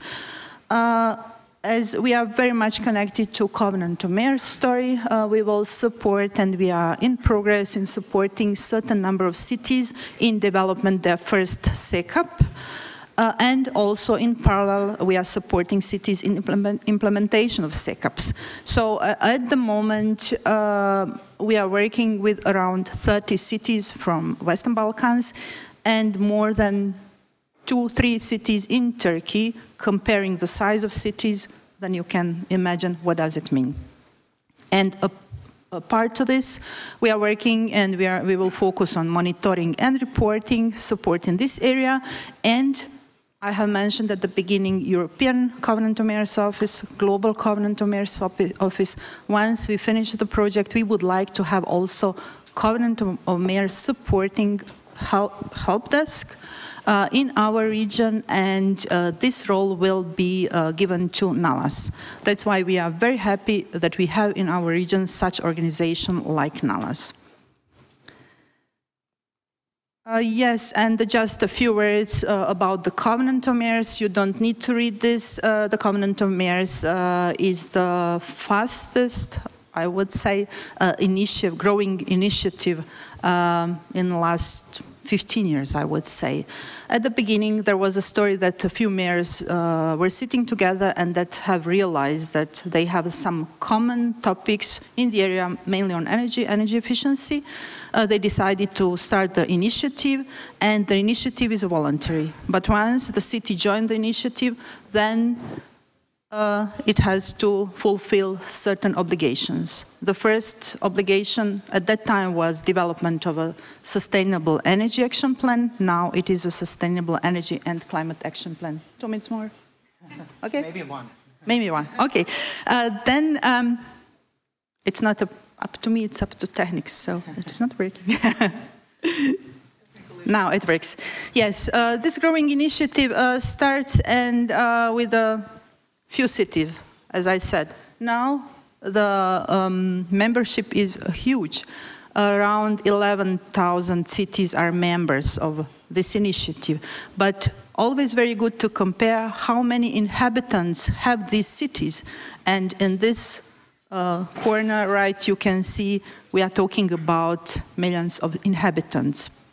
If we compare our region, I'm now focusing on the Western Balkans. At the moment, we have 95 cities that are members, and these cities are covering more than 7 million of inhabitants.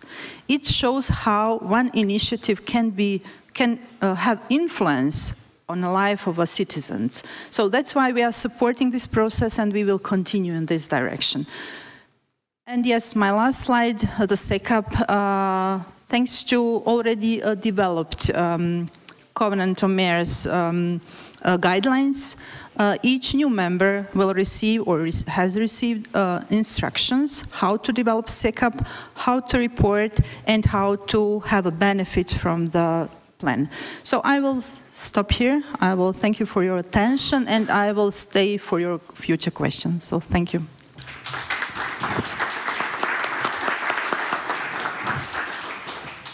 Thank you, Ms. Bošnjak, for this opening presentation and presentation of actually plans of GIZ in the future, because we will continue supporting this initiative in the Western Balkans. And how we might implement that, I want to come to our next speaker, Mayor Latja.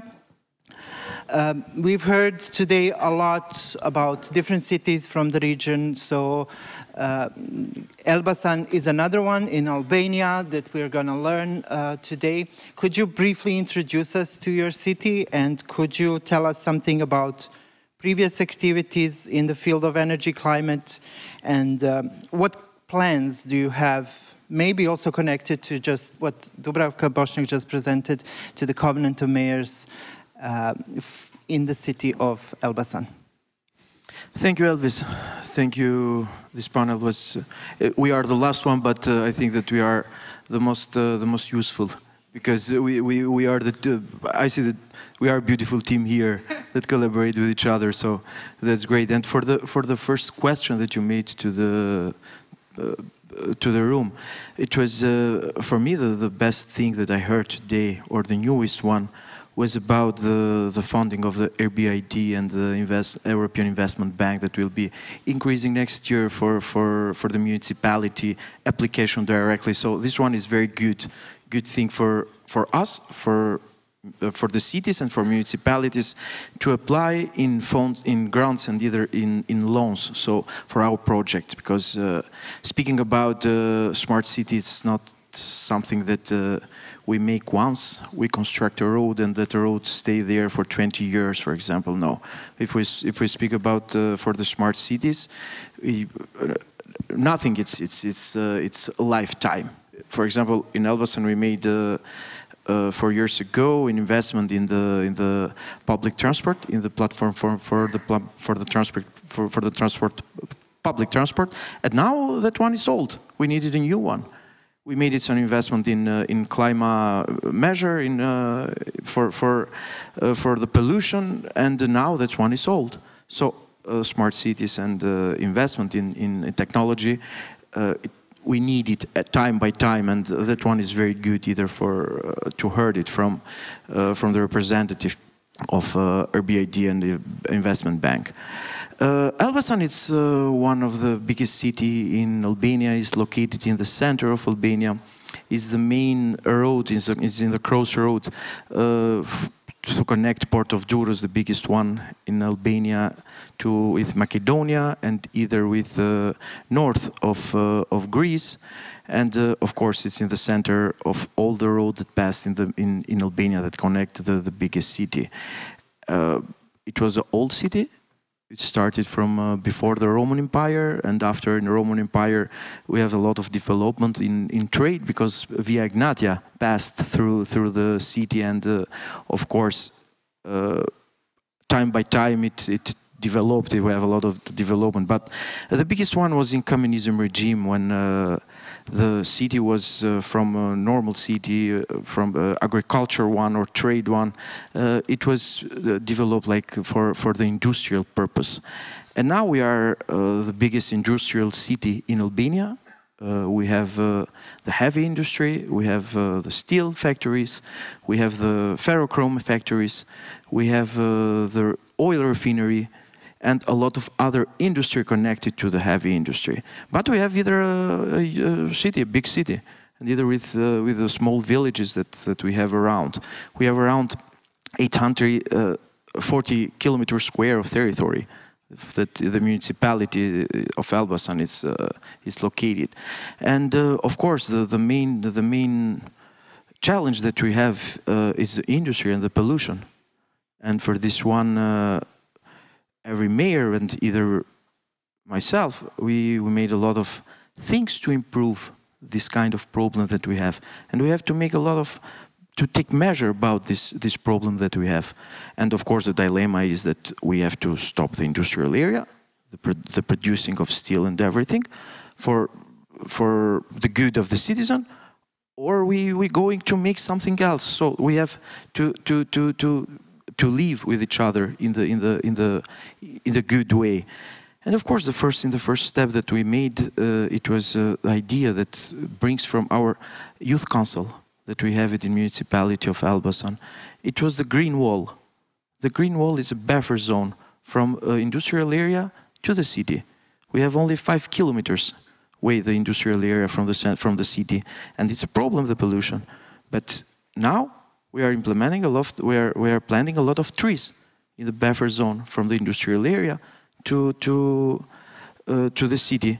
And of course, the other problem that we faced now in this day was the energy price, because it was very high. Someone in the panel, in the first panel, said the energy is a security matter. It's a national security matter. It's not only the something that, okay, it's the energy is something. No, the energy is a security matter, and of course, it's a national security matter. We have to take measure either of them and to be careful either of them. The industrial area needs energy. The energy of Albania that we produce, it's 100% green from hydropowers. We don't have hydropowers in my municipalities because we are in the middle of Albania. The hydropower are in the north of Albania. But like for being to realize that the energy that we consume in our cities, we have to produce it by ourselves. We make a plan, and we are working in a platform. We want to install, because we have a lot of potential. We don't have the water for hydropower, but we have 300 days of sunny day in my city. So we have to make something about that. And we have either a lot of land that is not fertile. We have around 40 kilometers square of land not fertile in our territory. So you can use it for a photovoltaic panel and to produce solar energy and green energy in municipalities, and all the municipalities to be independent from energy outside Albania or outside the municipalities. So we are making a plan to implement it in around 800 megawatts of photovoltaic panels in municipality of Elbasan. The first 15 megawatts are starting to install it there. Until now, only in this year for the industry area and either the business for self-consumption, they implemented around 6.5 megawatt of photovoltaic only this year, for in a short time, to be honest. And the role of local authority in this process It's not to do nothing. It's to be part of this development, of course. And the convent of the mayor that we speak before, it's one of this one. If we're speaking about climate changing, the European Union is leading the world about climate changing, the problem that we have with climate changing. And the local authorities can't be a part of this. We are part of development. We are part of the daily life of our citizens, and we have to improve it day by day. And of course, the climate changing is one of the biggest risks that we have it. And of course, we day by day work for our children, for ourselves, and to have a good environment and better place for everyone. So it's our role. It's our main role to take care about it. And for example, in our school in Elbasan, we are implementing a project that in the end of this year, 25% of the school in the city, not either in the villages, they will have the photovoltaic system for self-sustenance of energy, and it's a good thing. And of course, the challenge that we have are very high either in the climate, but either in the smart city. And when we speak about smart cities, we speak about a project that or a mission that the European community has 100 cities for climate changing and smart cities. That Elbasan is part of them. Of them city, and we are working a lot. 2 days ago, it's the last call for that mission, for the project, and of course we are every city are trying to catch part of that fund and of that develop that we have it. So in my opinion, the smart city, securing the energy, but ourselves, green energy, it will be the future of our city, and will be better the life for our citizens. And it's our main duty as a mayor, as local authorities, to take care about the environment. So thank you very much. Thank you very much for this. I think, yes, we need the energy, keep it going. I think it was very insightful to learn about Elbasan and your plans and challenges you want to tackle. And something about those challenges and tackling them, I'm sure we can learn from our next speaker. UNDP is an organization that surely has a great amount of experience, actually, in implementation of smart city projects in the Western Balkans and beyond. And that is why I believe it will be rather interesting to hear what the lessons learned are. How does UNDP in general think about projects? Has it changed maybe? And taking into consideration urban transformation, what kind of framework and what kind of guiding principles would be there from your perspective? Leila Sadiku, our next speaker. I was going to talk, I'm very loud, so I was going to talk without a mic. Is this on? It's on, right? Okay, you can hear me. Hi, thank you for that great question. I've never heard it before, so it's good. I actually want to start a question. I'm going to follow your lead. I'm going to start a question for the audience. And this is a mixed group. I realize that. I know it's like cities and organizations. How many of you felt like you were prepared when the pandemic hit for your organization to respond? Or not you personally. How many of you felt that the organization in which you were working was prepared to respond to the pandemic, to the war in Ukraine, to the things that we are... How many? None? I'm looking for an example to work with. Oh, good. Lithuania was prepared. Oh, good.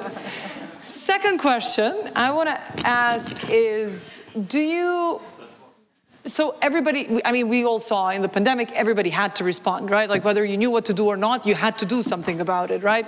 So then how many of you thought that the systems you had in place in the organization, doesn't matter where you work, are actually fitted to respond to a situation like that? You know, the knowledge, the capability, the connections. We're like, okay, Lithuania, good, we'll talk. Super. Well, I mean, it's super up to a point, and it just kind of proves my point. So we heard speakers in the beginning talk about complexity outside. The world is changing. Everything is so fast. Everything is so uncertain. We see some things, some others we don't see, especially around the future. But there's also complexity inside, right? I forgot, but there was two people who said there's also complexity in how within how institutions function. And I think there's a big part, or there's a big kind of dot to be put on that, because it's not only that so it's not only that the change outside is so fast, it's also that the processes that we have inside public institutions, and I count us as one, are built to be linear and are built with a predictive mindset in mind, that you can't predict what's going to come. So I think when you have a shock like war, like conflict, like the pandemic, like climate, come in, then those systems get simply stuck because they are linear, they're predetermined, and they leave very, very little space for institutions to respond, and to respond in a relevant and effective way. And I think and in addition to that, I've been listening, I've been here all day, like all of us, and I've been listening, and you see it's so many funds, it's so many projects, it's so many different things that are happening. 9 billion for the Western Balkans, that's significant resources, but a lot of it is fragmented, and a lot of it is very difficult to tap into, and we've heard other speakers today talk about where the problem is, building pipelines, processes very complex, and so on. So this is the space in which I lead the innovation team out of Istanbul. This is a space in which I work. It's really about finding those things, finding those problems that are complex, and working with partners, with municipalities. We're working with 30 in Eastern Partnership and in Western Balkans, and 350, we support 350 municipalities in Eastern Partnership. How to plan in high levels of uncertainty, and how can we hack the existing mechanisms that we have in place to be able to adapt and to be able to be systemic. Because I think the question is, we find ourselves in a moment of crisis. I'm a bit surprised it hasn't been mentioned. It's a moment of crisis, right? A polycrisis, in fact. Food crisis, energy, climate. So how do we use this moment now, not only to think what I think was mentioned in the first panel, what are we going to do next winter, but how do we build a system that is actually going to be resilient for the future? And that, I think, I'm not sure to what extent those conversations are happening, but certainly the fact that everything is so fragmented does not help in terms of building that more resilient system in the future. If I can just ask the guy oh, super, okay. So that's the space in which we're in. What we're doing, as I said, we work with 30 municipalities in the region, Western Balkans plus Eastern Partnership, and Almaty in Central Asia, in Kazakhstan, is move away from a siloed solution to a particular problem, take a step out and say, well, what does the system look like? Where are the levers in this system? How do we accelerate change? How do we learn quickly about what needs to happen here and what is actually generating an effect? And ultimately close that feedback loop, which I think what Susan from EBRD said, we need quicker feedback loops. Our feedback loops are 3 months. Every 3 months, we look at what we've invested in. Does it make sense to continue, or do we stop? And then do we stop, which is also a very big problem to do if you're in this field, and invest in something else, or something grows. So, and I will. And this really means, instead of asking ourselves, you know, how do I do X, Y, Z, which is usually like a project outcome, is take a step out and say, well, how do we make the cities, the places where we're in, the cities we're working with, it's not us, it's actually the cities who are driving this, but how do we support the cities we work with to become more livable places, for people to see hope, the most important thing, and optimism, which is, I think, what's driving a lot of people from this region to leave the cities, leave the countries. And move away from trying to address, you know, one problem by one problem, but really look at the mix of the economic, the cultural, and the economic, the cultural, and the societal as well, and then build in a systems approach, so continue to adapt as we're learning. And I said I would talk about 3 principles. This is the last one. So the first principle, or guiding principles, or the first thing we found out is really the importance of the image of a city, actually not the image, the identity of the city, and that being owned by everyone. And we had the city of Tirana, Kragujevac as well, who had a very clear identity, and Istanbul has clearly set out identity that was put together through a lot of consultations. But so what is it that we want to be? Who do we want to be? And then aligning and making sure that that is actually something that's shared. It doesn't just come from city administration, but it's something that is built with the people, with the private sector, because that ultimately drives where the resources are going to go, right? So if I see that, you know, whatever, Tirana youth capital or accessible capital or so on, so that drives resources there, but people need to own that. And we had a case in Batumi, which is a resort town in Georgia, with which we work on this process that I just explained. And they said, well, you know, a lot of people come to our town and they usually just come and stay here for vacation and then they leave. But we want to be, but we don't want this. So we want to use that talent that comes in and build on it. So what's driving that is now they rebranded themselves as Tech Hub of Georgia, created new partnerships, and are actually building a number of interventions towards that identity. The second thing really is about building in place, and I think a number of people talked about it, but really this leverage, listen, and learn. So how much we support and how much we respond to and how we build based on what the communities need, based on the needs of different groups, and really support local ecosystems that again goes towards that larger vision, so some kind of coherence there. So the key there is and you know, we've had some of this work actually done in Sarajevo, where there's a number of different interventions, 23 interventions that were done around livability in cities, and then different types of funds, like the ones that we have with the Czech Ministry of Foreign Affairs, which are about a solution, then come into a larger frame. And I think that's super important when we're thinking about what to contribute. The third thing is the creative bureaucracy. So in bureaucracies, and this is from Charles Landry, in bureaucracies, people are locked in certain roles, and that is sometimes, you know, blocks creativity.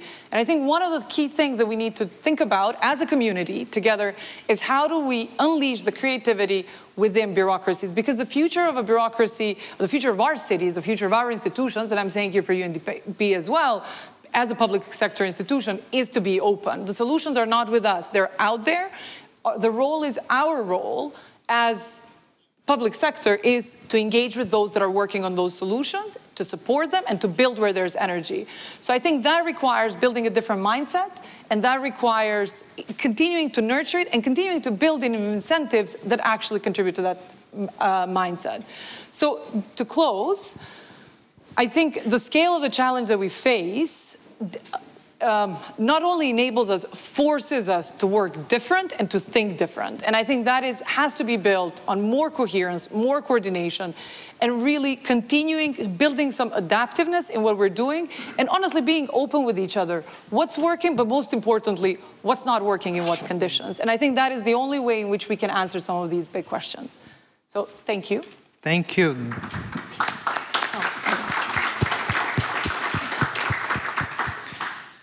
Another interesting contribution to our topic, and very thankful for this. We'll come back later to get to the more specifics of what you've just presented, Leila. Thank you for this. It is very much a pleasure also today to broaden our perspective of Western Balkans that we heard so much about during the day with our speaker from Istanbul, Turkey. So, Ms. Erdinçler, the city of Istanbul has a very ambitious goal of becoming climate neutral by 2050. And this requires, of course, very extensive measures in all sectors, especially considering that we are talking about a mega city. Could you briefly introduce your city to us in this regard, of course, and tell us about the activities you are implementing, how this ambitious goal of being climate neutral is something you want to ensure it happens? Thank you. Thank you, Mr. Chairman. First of all, I would like to thank the Ministry of Industry and Trade of Czech Republic. This is anybody else putting effort to the organization of this wonderful forum. It's a very beneficial one. We are sharing all experiences and learning about the things, so it's a very, very valuable one. I would like to talk about Istanbul a little bit. Istanbul is, as you said, it's a mega city, megapole. It's not correct to say metropole anymore, because it has a population of around, registered population is around 16 million, but we know that it has reached to 20 million with all the refugees, immigrants, tourists, etc. So we'll think about a city producing or generating 18,000 tons of solid waste every day. So it's a huge thing, and believe me, it's extremely difficult to manage such a huge system, you know. Yes, we do have a very, very ambitious target. You know, we said that our mayor signed the deadline 2020 during the mayor's summit in 2019 in Copenhagen, and he committed that Istanbul is going to be a carbon neutral and a resilient city by 2050. So it's a very ambitious target, obviously, and that requires a vision. You know, right now it's our vision to become carbon neutral in 2050.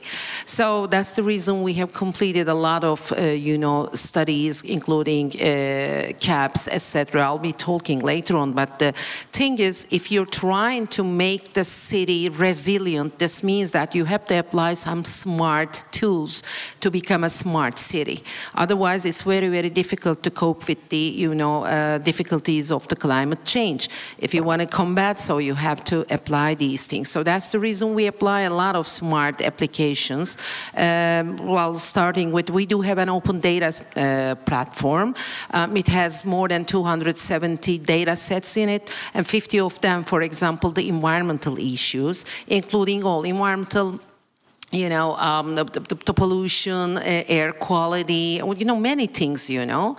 And then we do have, for example, we automated all city and the parks lighting systems. Again, we do have, I don't want to forget, let me check. Yes, we use an artificial intelligence system to produce a software to control the traffic in Istanbul, because traffic in Istanbul is one of the major problems, you know. So this system tries to control or try to analyze the current traffic situation, and then tries to optimize the routes and the you know, transition routes and the such kind of things in the city, and also trying to manage the traffic congestion. Another one is e-bikes applications. Another one is, which is very good, I do believe, that there is an application for citizens. We call it Istanbul is yours. Well, if they can use this application by downloading it to their smartphones, and they have easily access to any kind of municipality services, including, you know, many things like subscription to the gas or water systems, you know, or, you know, Wi-Fi's in the public places. Again, maybe for funeral services, or maybe for healthcare at home, you know, anything. And also there is a Istanbul card that you can use as a ticket to public transportation. They can reach, without carrying this card, they can reach it through the application. When they load it to their phones, they can use their phones as a Istanbul card. You know, everything, they can do everything with this card. Again, there is, I told about the e-bike, there are also, we use some vehicle tracking system. This is also very important because Istanbul is a huge area, especially this demolition waste and the excavation waste. Time to time there might be some illegal dumps to do, you know, field. So by this system we can chase the trucks whenever they raise their dampers, you know, so we can catch them. This is also very important, and we wrote some penalties to them. And what else? Again, we monitor the waste disposal sites with the camera systems, radar systems. We monitor the sea surface. This is also very important because there is sea pollution just because of the ships. Time to time, some of the ships disposing their petroleum-based things to the sea, which is very dangerous, you know. So we try to digitalize. We bring a lot of, you know, technology-based systems to the Istanbul. Even we do have a technology center with the, you know, we do have a Istanbul Tech where the citizens can have some, you know, innovative and the technology including projects. So they share it with us. We evaluate them if it is feasible, if it is applicable. So we definitely validate it, and then we try to realize it. We do have also cooperative budget systems. You know, Istanbul citizens may decide on where to spend the Istanbul's budget, you know.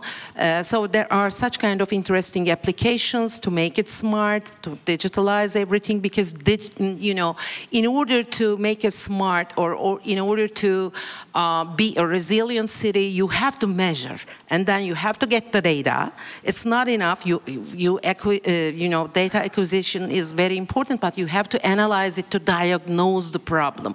Then you try to solve the problem. So this is what we are trying to do right now. Great. Thank you very much. Yes, round of applause. And with this, we have now conducted the opening statements and presentations, so we're right on time. We still have 23 minutes left to go, and maybe we'll not use all of them as well. So for my next question, I'll be rather specific and brief, and my first question would be now to you, Mr. Latja. You have already quite a bit mentioned it, but maybe you could go back and give us more detail about EU missions 100 climate neutral and smart cities by 2030. City of Elbasan wants to commit to this and wants to implement activities. What is the motivation behind it? You mentioned some of it, but what do you expect would be the benefits for citizens from joining such an initiative? First of all, it's a better life.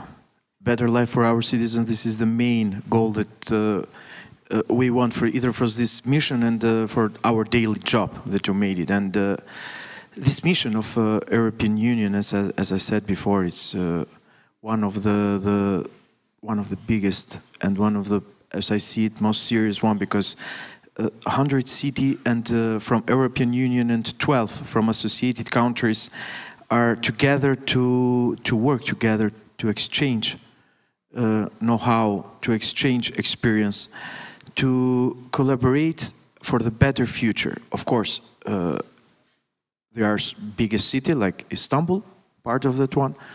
The biggest project that they have it in the smart city can't implement in my city, in Elbasan, because we are like half of Maltepe municipalities that you call it, one of the municipalities, smallest municipalities that are there. But of course, we can work together for a lot of other projects, for exchanging the project, because we have some project, we implement it time by time some project.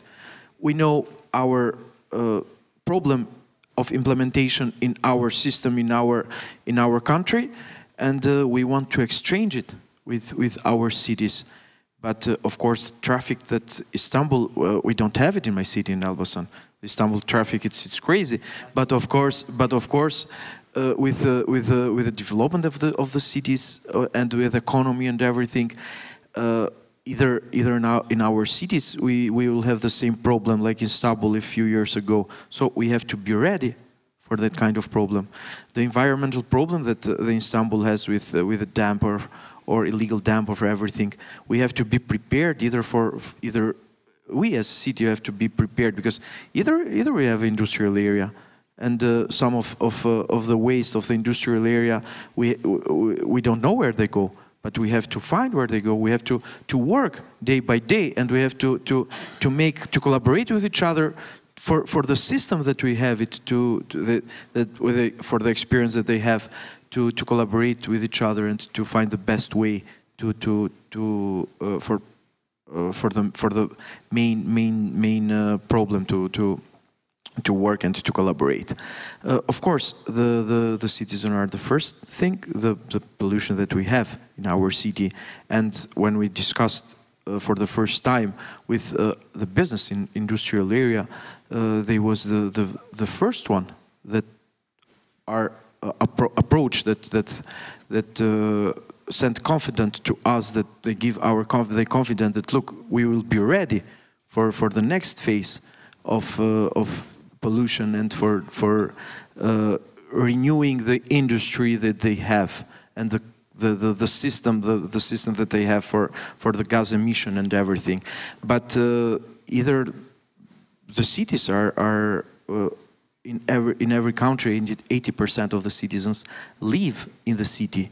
They work in the city. They consume energy in the city. They consume waste in the city. And of course, we have to be prepared either for that and to prepare ourselves and our systems of collecting everything, the waste, the management waste, the water supplying system, and either the wastewater that we have to be to improved, and of course to take the best examples from the cities. And as I said before, the European Union is leading the process, the world fight for climate changing. And of course, we are part of the European Union. We are part of Europe. We have to be ready about it, and we have to be part of this one. And this is our main goals. That we have to work together with other cities for the good of our citizens and for the good of Europe and for the good of the world. Nicely put, for the future and for better lives of citizens. That seems to be the common goal of all of us. I would continue with my question for Leila Sadiku. You've also mentioned two examples, I believe, one from Georgia and briefly mentioned Sarajevo. But we've also seen on one of the slides example from Kragujevac. Is Kragujevac still with us? No? No? Or Pljevlje? Yeah, but in the presentation from Kragujevac, it was a project in Pljevlje funded by Slovak-Aid, as I believe, on the slide. So there are many examples. I can only imagine it must be hard to choose which one to pick, but could you maybe give us a little bit behind the scenes also of implementing smart city and urban transformation projects? Yeah, I'll do my best. If you can just load this last slide. Yes, super. So I didn't focus so much on smart cities per se, just because I think there's something around how we're approaching it, and we need to take a step back and not just think what's the tool, but really what's the frame within which we place this. So one of the examples I wanted to show is the work that we've been doing in Pljevlja with the municipality, our country office in Montenegro, that is using this portfolio approach. Pljevlja is a coal town. I think it's where the last coal power plant is, or the only coal power plant is in Montenegro. And I think a lot of young people are leaving the town as well. So, as are many other places in this region. So we started in the city. The city wanted to say, you know, we want to decarbonize, right? Like, how do we not become a coal town and so on? And this work started about 2 years ago. And how do we move to net zero? Similarly to, I think, what the mayor mentioned. And through the process, a number of things happened. First, we went through ethnography, understanding, bringing different partners together that normally don't come together, civil society, people who live abroad, people who had already left the town. And we started to focus not only on, you know, how do we move to net zero, but really what does just transition look like for Pljevlja? And for the work for UNDP, now the city continues to invest on energy efficiency, and is doing quite a bit of work around energy efficiency. But where we thought that we could add value, or where this particular project we're working on could add value, is how do we create opportunities for young people, and how do we connect the capital, the people who have left Montenegro, and what are the types of things that need to happen in Pljevlja and the opportunities that needs to be created there that essentially draw and make the town an attractor. And bring those assets, because the people leaving, you know, we can't just think about them as people leaving, but actually those are resources, and attract those resources. So what's happened is a number of things. One is there's a co-creation hub that's owned by the town. This is all within the last year and a half. That is owned by the town, where different communities come together. There's quite a bit being turned around. What does the future of work look like for Pljevlja? So what are the new work narratives that we can bring into it? What are the types of skills that we need to build, that can be built for young people from the entire region? And also, how do we, you know, participatory governance, which I think was mentioned by everyone on this panel, and the mechanisms for that, as well as how to reshape the image and the identity of the city from a small coal town in Montenegro into one that has opportunity. And I think that's ongoing work. And if I'm not mistaken, next week there's an EU coal regions meeting, and Pljevlja will be presenting this experience there. But it's really iterative, and that's another thing. So it's not like, you know, we have these interventions now, ready, steady, go. This is the first round, and now we are going through measuring what's coming out of this. Are we learning something from the first things that we invested, and what should we invest in the next two rounds? And also there's actually, the city is putting in their own resources as well. And I think that's the key. It's like, how do you make sense and pool other resources? And maybe one more thing related to this, it again goes into what I've heard quite a bit today about all of these funds and all of these opportunities. And I think a big part here is really how to enable how to equal the level playing field, so that all towns, regarding of their size, can actually access these resources. And I think for that, it goes really into what the mayor was saying, that this is a learning process not only for cities in the Western Balkans, but it's actually very much a learning process, both in terms of what works to access financing, but also what works for these big transition between cities in Europe and in the Western Balkans. I don't know. Great. Thanks again for this. We'll continue with another question for Ayşen Erdinçler. I think we've already mentioned megacity and large population, but considering also, we've heard today several times, we live now in the time of energy crisis as well, increasingly significant climate change. What are the challenges for Istanbul in this regard? And can you overcome them by different initiatives and smart projects, such as Covenant of Mayors and EU missions that we mentioned several times today? Can you share some of the experiences that can serve as a motivation for other cities? Because I believe one of the good things about being a megacity is that you also can serve as a model for other cities that can apply certain things that you've experimented with or tried, piloted in Istanbul. Yes, you are right. If you're such a big, so you're a role model, and actually Istanbul is a living lab. It's a huge area, you know, so you're definitely right. Well, what is the most important challenge? Obviously, the population. Obviously, the population. And another thing is, you know, just energy crisis or economic crisis. These are all important when you're combating with the climate change. You know, especially economic crisis, you know, put some limits on both, you know, industrial people or, you know, yes, exactly, industry and citizens and everybody. So this is bad, obviously. And on the other hand, as I mentioned at the very beginning, you know, we cannot do anything. You know, local governments are very, very important in combating with the climate change. Without local governments, central government cannot do anything. So we have to come together, local governments. This is so, so important. And it was first, you know, the Paris Agreement is very important in terms of that one, because this is the agreement which first tells about the importance of the local governments. So well, it's important, but alone you cannot do anything because all the authority is not with you. So the central governments, local governments, NGOs, citizens, all other stakeholders should come together and work together. This is definitely so important. So you have to increase the awareness, environment awareness, climate awareness, etc.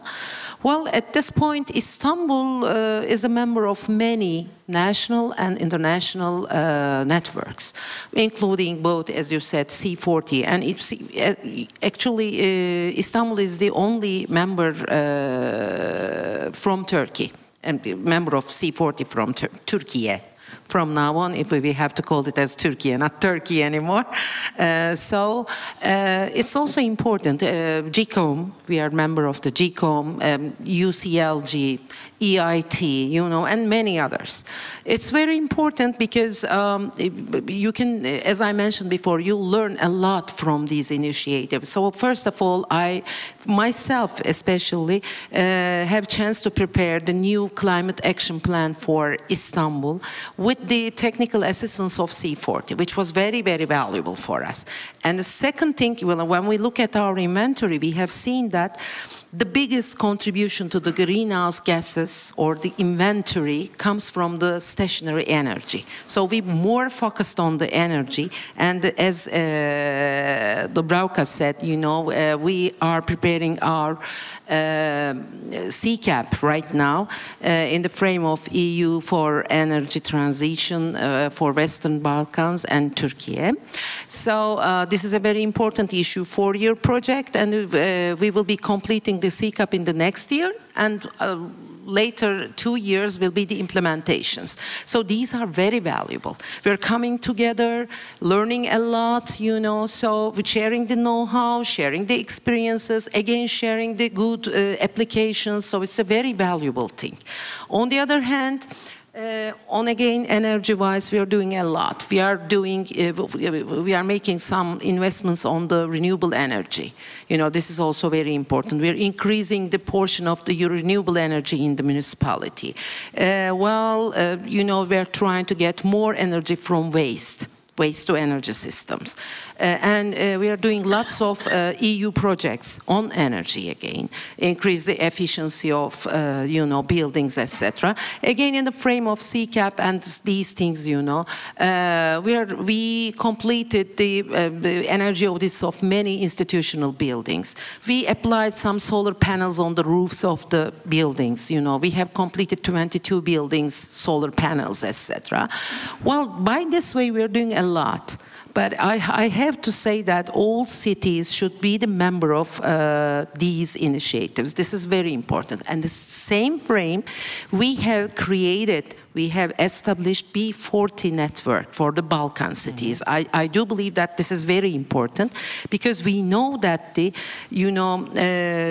collaboration between Balkan cities is very, very important. Very important. So this is the reason Istanbul Metropolitan Municipality established the B40 Balkan Cities Network, and right now it had reached to 45 member cities. So it's very good. I hope it will continue like that. Secretariat is in Istanbul, but the presidentship will go into the Athens in the next year. So sounds like a plan, sounds like future forward thinking, and also the highlight or stress that you placed on cooperation and exchange gives me rather easy transition to my next question. My final question for Dubravka would be exactly about regional cooperation. So how does, we've talked about various initiatives, Covenant of Mayors, of course, for us very relevant. How does such initiative contribute to strengthening the role of local government? And actually, can that be also achieved through regional cooperation? Yes, thank you, Elvis. After some time, I realized that maybe my second name is regional cooperation. People know me since years, and I'm always repeating this. But Professor Ayşen almost answered the question, and I just want to accent this once again. Through regional cooperation, we are implementing over 10 years in the region. We learned that this aspect is a great instrument for transferring of the knowledge, for learning from others. Sometimes this knowledge is missing in the country. And when you look or have opportunity to look what your neighbors are doing, then it is always added value. Then knowing that the Western Balkans are somehow going the same way, they are approaching EU. They have more or less the same tasks, and having more and more participants in this regional network is speeding up the process. And this is something we also learned, that once partners start the process and start to take part in this regional cooperation, then there is no way back. Somehow we are always joking like we are developing some sort of a positive competition, and it works. It works really, and our experience so far was really great. And if I just may add one sentence towards back to Covenant of Mayors and the SECAP. We are at the Economic Forum today. And we were discussing today in the morning funding opportunities, and we have learned there are a lot of opportunities. But we have also learned from a mayor of Skopje and other mayors that the way towards these funds is rather long. The procedures are somehow complicated. Our experience shows that if you have some instrument that can help you, it could be a SECAP. It could be a strategic document where you can put together everything, like Mayor Latvia said, a document that can help you to find a way or to decide where do you go. With this document, we support our cities, and like Ayşen said, we also would like to invite other cities to join to make some analysis where they're standing, what are the requirements, what are our capacities, and to decide what is our target. And in this direction, I will really recommend some sort of a connection between Covenant of Mayors, SECAPs and similar instruments, like Leila mentioned, and this regional cooperation. And back to you. Thank you. Thank you very much. We are almost out of time. According to the schedule, we have 2 minutes left, but I still want to offer you an opportunity. If after this long day and hearing everything we've heard from the speakers, you would like to ask any questions, raise your hands. Or we will do this, or we will raise hands and ask questions from you. That's also an option. But I don't see any hands, so there is one. Could we get mic in the back? Oh, could you come back? Could you come in front? There's a mic here in the aisle. Oh. Thank you very much. My name is Dr. Pokorny, and we are running a company who is digitalizing and smartifying different areas of cities. My question is, always we are fighting with money. How does the regional cooperation operate in terms of funding? Do you use your city council funds or regional funds or reliance and recovery funds or EU funds, and how do you combine it with loans, EBRD or EIB? Who is actually structuring the funds for different areas of smartification? I think it's pretty clear, and if I may suggest the question maybe for the mayor. All of that opportunities that you said, we use it, all of them. We use our money, most of them, for local tax and for part of the project. The European Union found the RBID, the other donors, and every project that we can apply.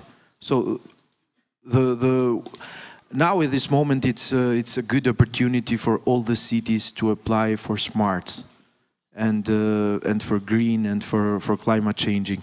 In this period, for all the problems that we had with the war in Ukraine, the energy is most valuable thing that we have, and of course, either the smart thing and either the project that we have for greenhouses emission gas and reducing of them, everything is good to implement it. Thank you. So the answer is everywhere, wherever you can get it, basically. I see another question. There's a mic, please. I think it's on. Is it on? Yes. We can hear you. Actually, I don't have a question. I have one statement to say. I'm coming from Union of Municipalities of Montenegro. I'm Sanja Živković, but I think I can speak for several associations of local authorities, not but for our sake only. For example, 6 years ago, Union of Municipalities tried to find support to implement unique software for administration of all local public finances for all Montenegrin municipalities. Unfortunately, we couldn't find any kind of financial instrument that will support us, and we're trying to find this for 3 years. After that, we decided to implement it, but by our own resources, and for instance, for now, Montenegro has 18 Montenegrin municipalities already implemented our unique software for administration of all local public revenues. It's called Laris. It was just one example. For example, ZALS, I don't know if somebody from ZALS, Macedonian Association, they have a unique software for electronic permits, etc., etc. I just have need to state that this is just examples how National Association of Local Authorities can be partner of development instruments to make forward digitalization in a way when it is unique for all our members, of course. If there is some specific needs from some specific municipality, it can approach, of course, directly, but in many cases, it could be faster and more efficient if national associations will be recognized as a main chain in that country. So thank you very much. Interesting example. If you want to make a comment, there was one comment, I heard it, maybe not the audience. Always your money are faster to implement it. That's true, but you can make everything with your money. Always is a leg of finance problem, and of course, with your money, with the money that you with your budget, state budget or municipality budget, always is faster to implement it. And as we said before in the second panel, the project of European Union or other project maybe can go either in 4 or 5 years to implement and to see the result. And because they are slow, but they're secured. They go in a secure way. So, any more questions? I'm actually, I think this is a compliment also to the speakers and to this session that you're still engaged and have questions and comments, maybe even more than before. Yes? Should we brag? So, it's definitely a compliment. If there's no more questions, I would definitely thank all of the speakers from Istanbul, Ayşin Erdinçler, from Elbasan, Albania, Gledian Latja, Leila Sadiku, Istanbul-based from UNDP, and Dubravko Bošnjak from Sarajevo, where I also come from. And thank you to the Ministry for Industry and Trade of the Czech Republic for organizing this event and these events these days. This will be the final session, so I will also, on behalf of the organizers, close today's event. Thank you all for being here, for listening, And if you want to stay around and still chat about these topics, you have the option outside in the foyer. You can still meet also with the representatives of Czech companies, or chat amongst yourselves, grab a cup of coffee before going outside. So thank you all of you, and big round of applause.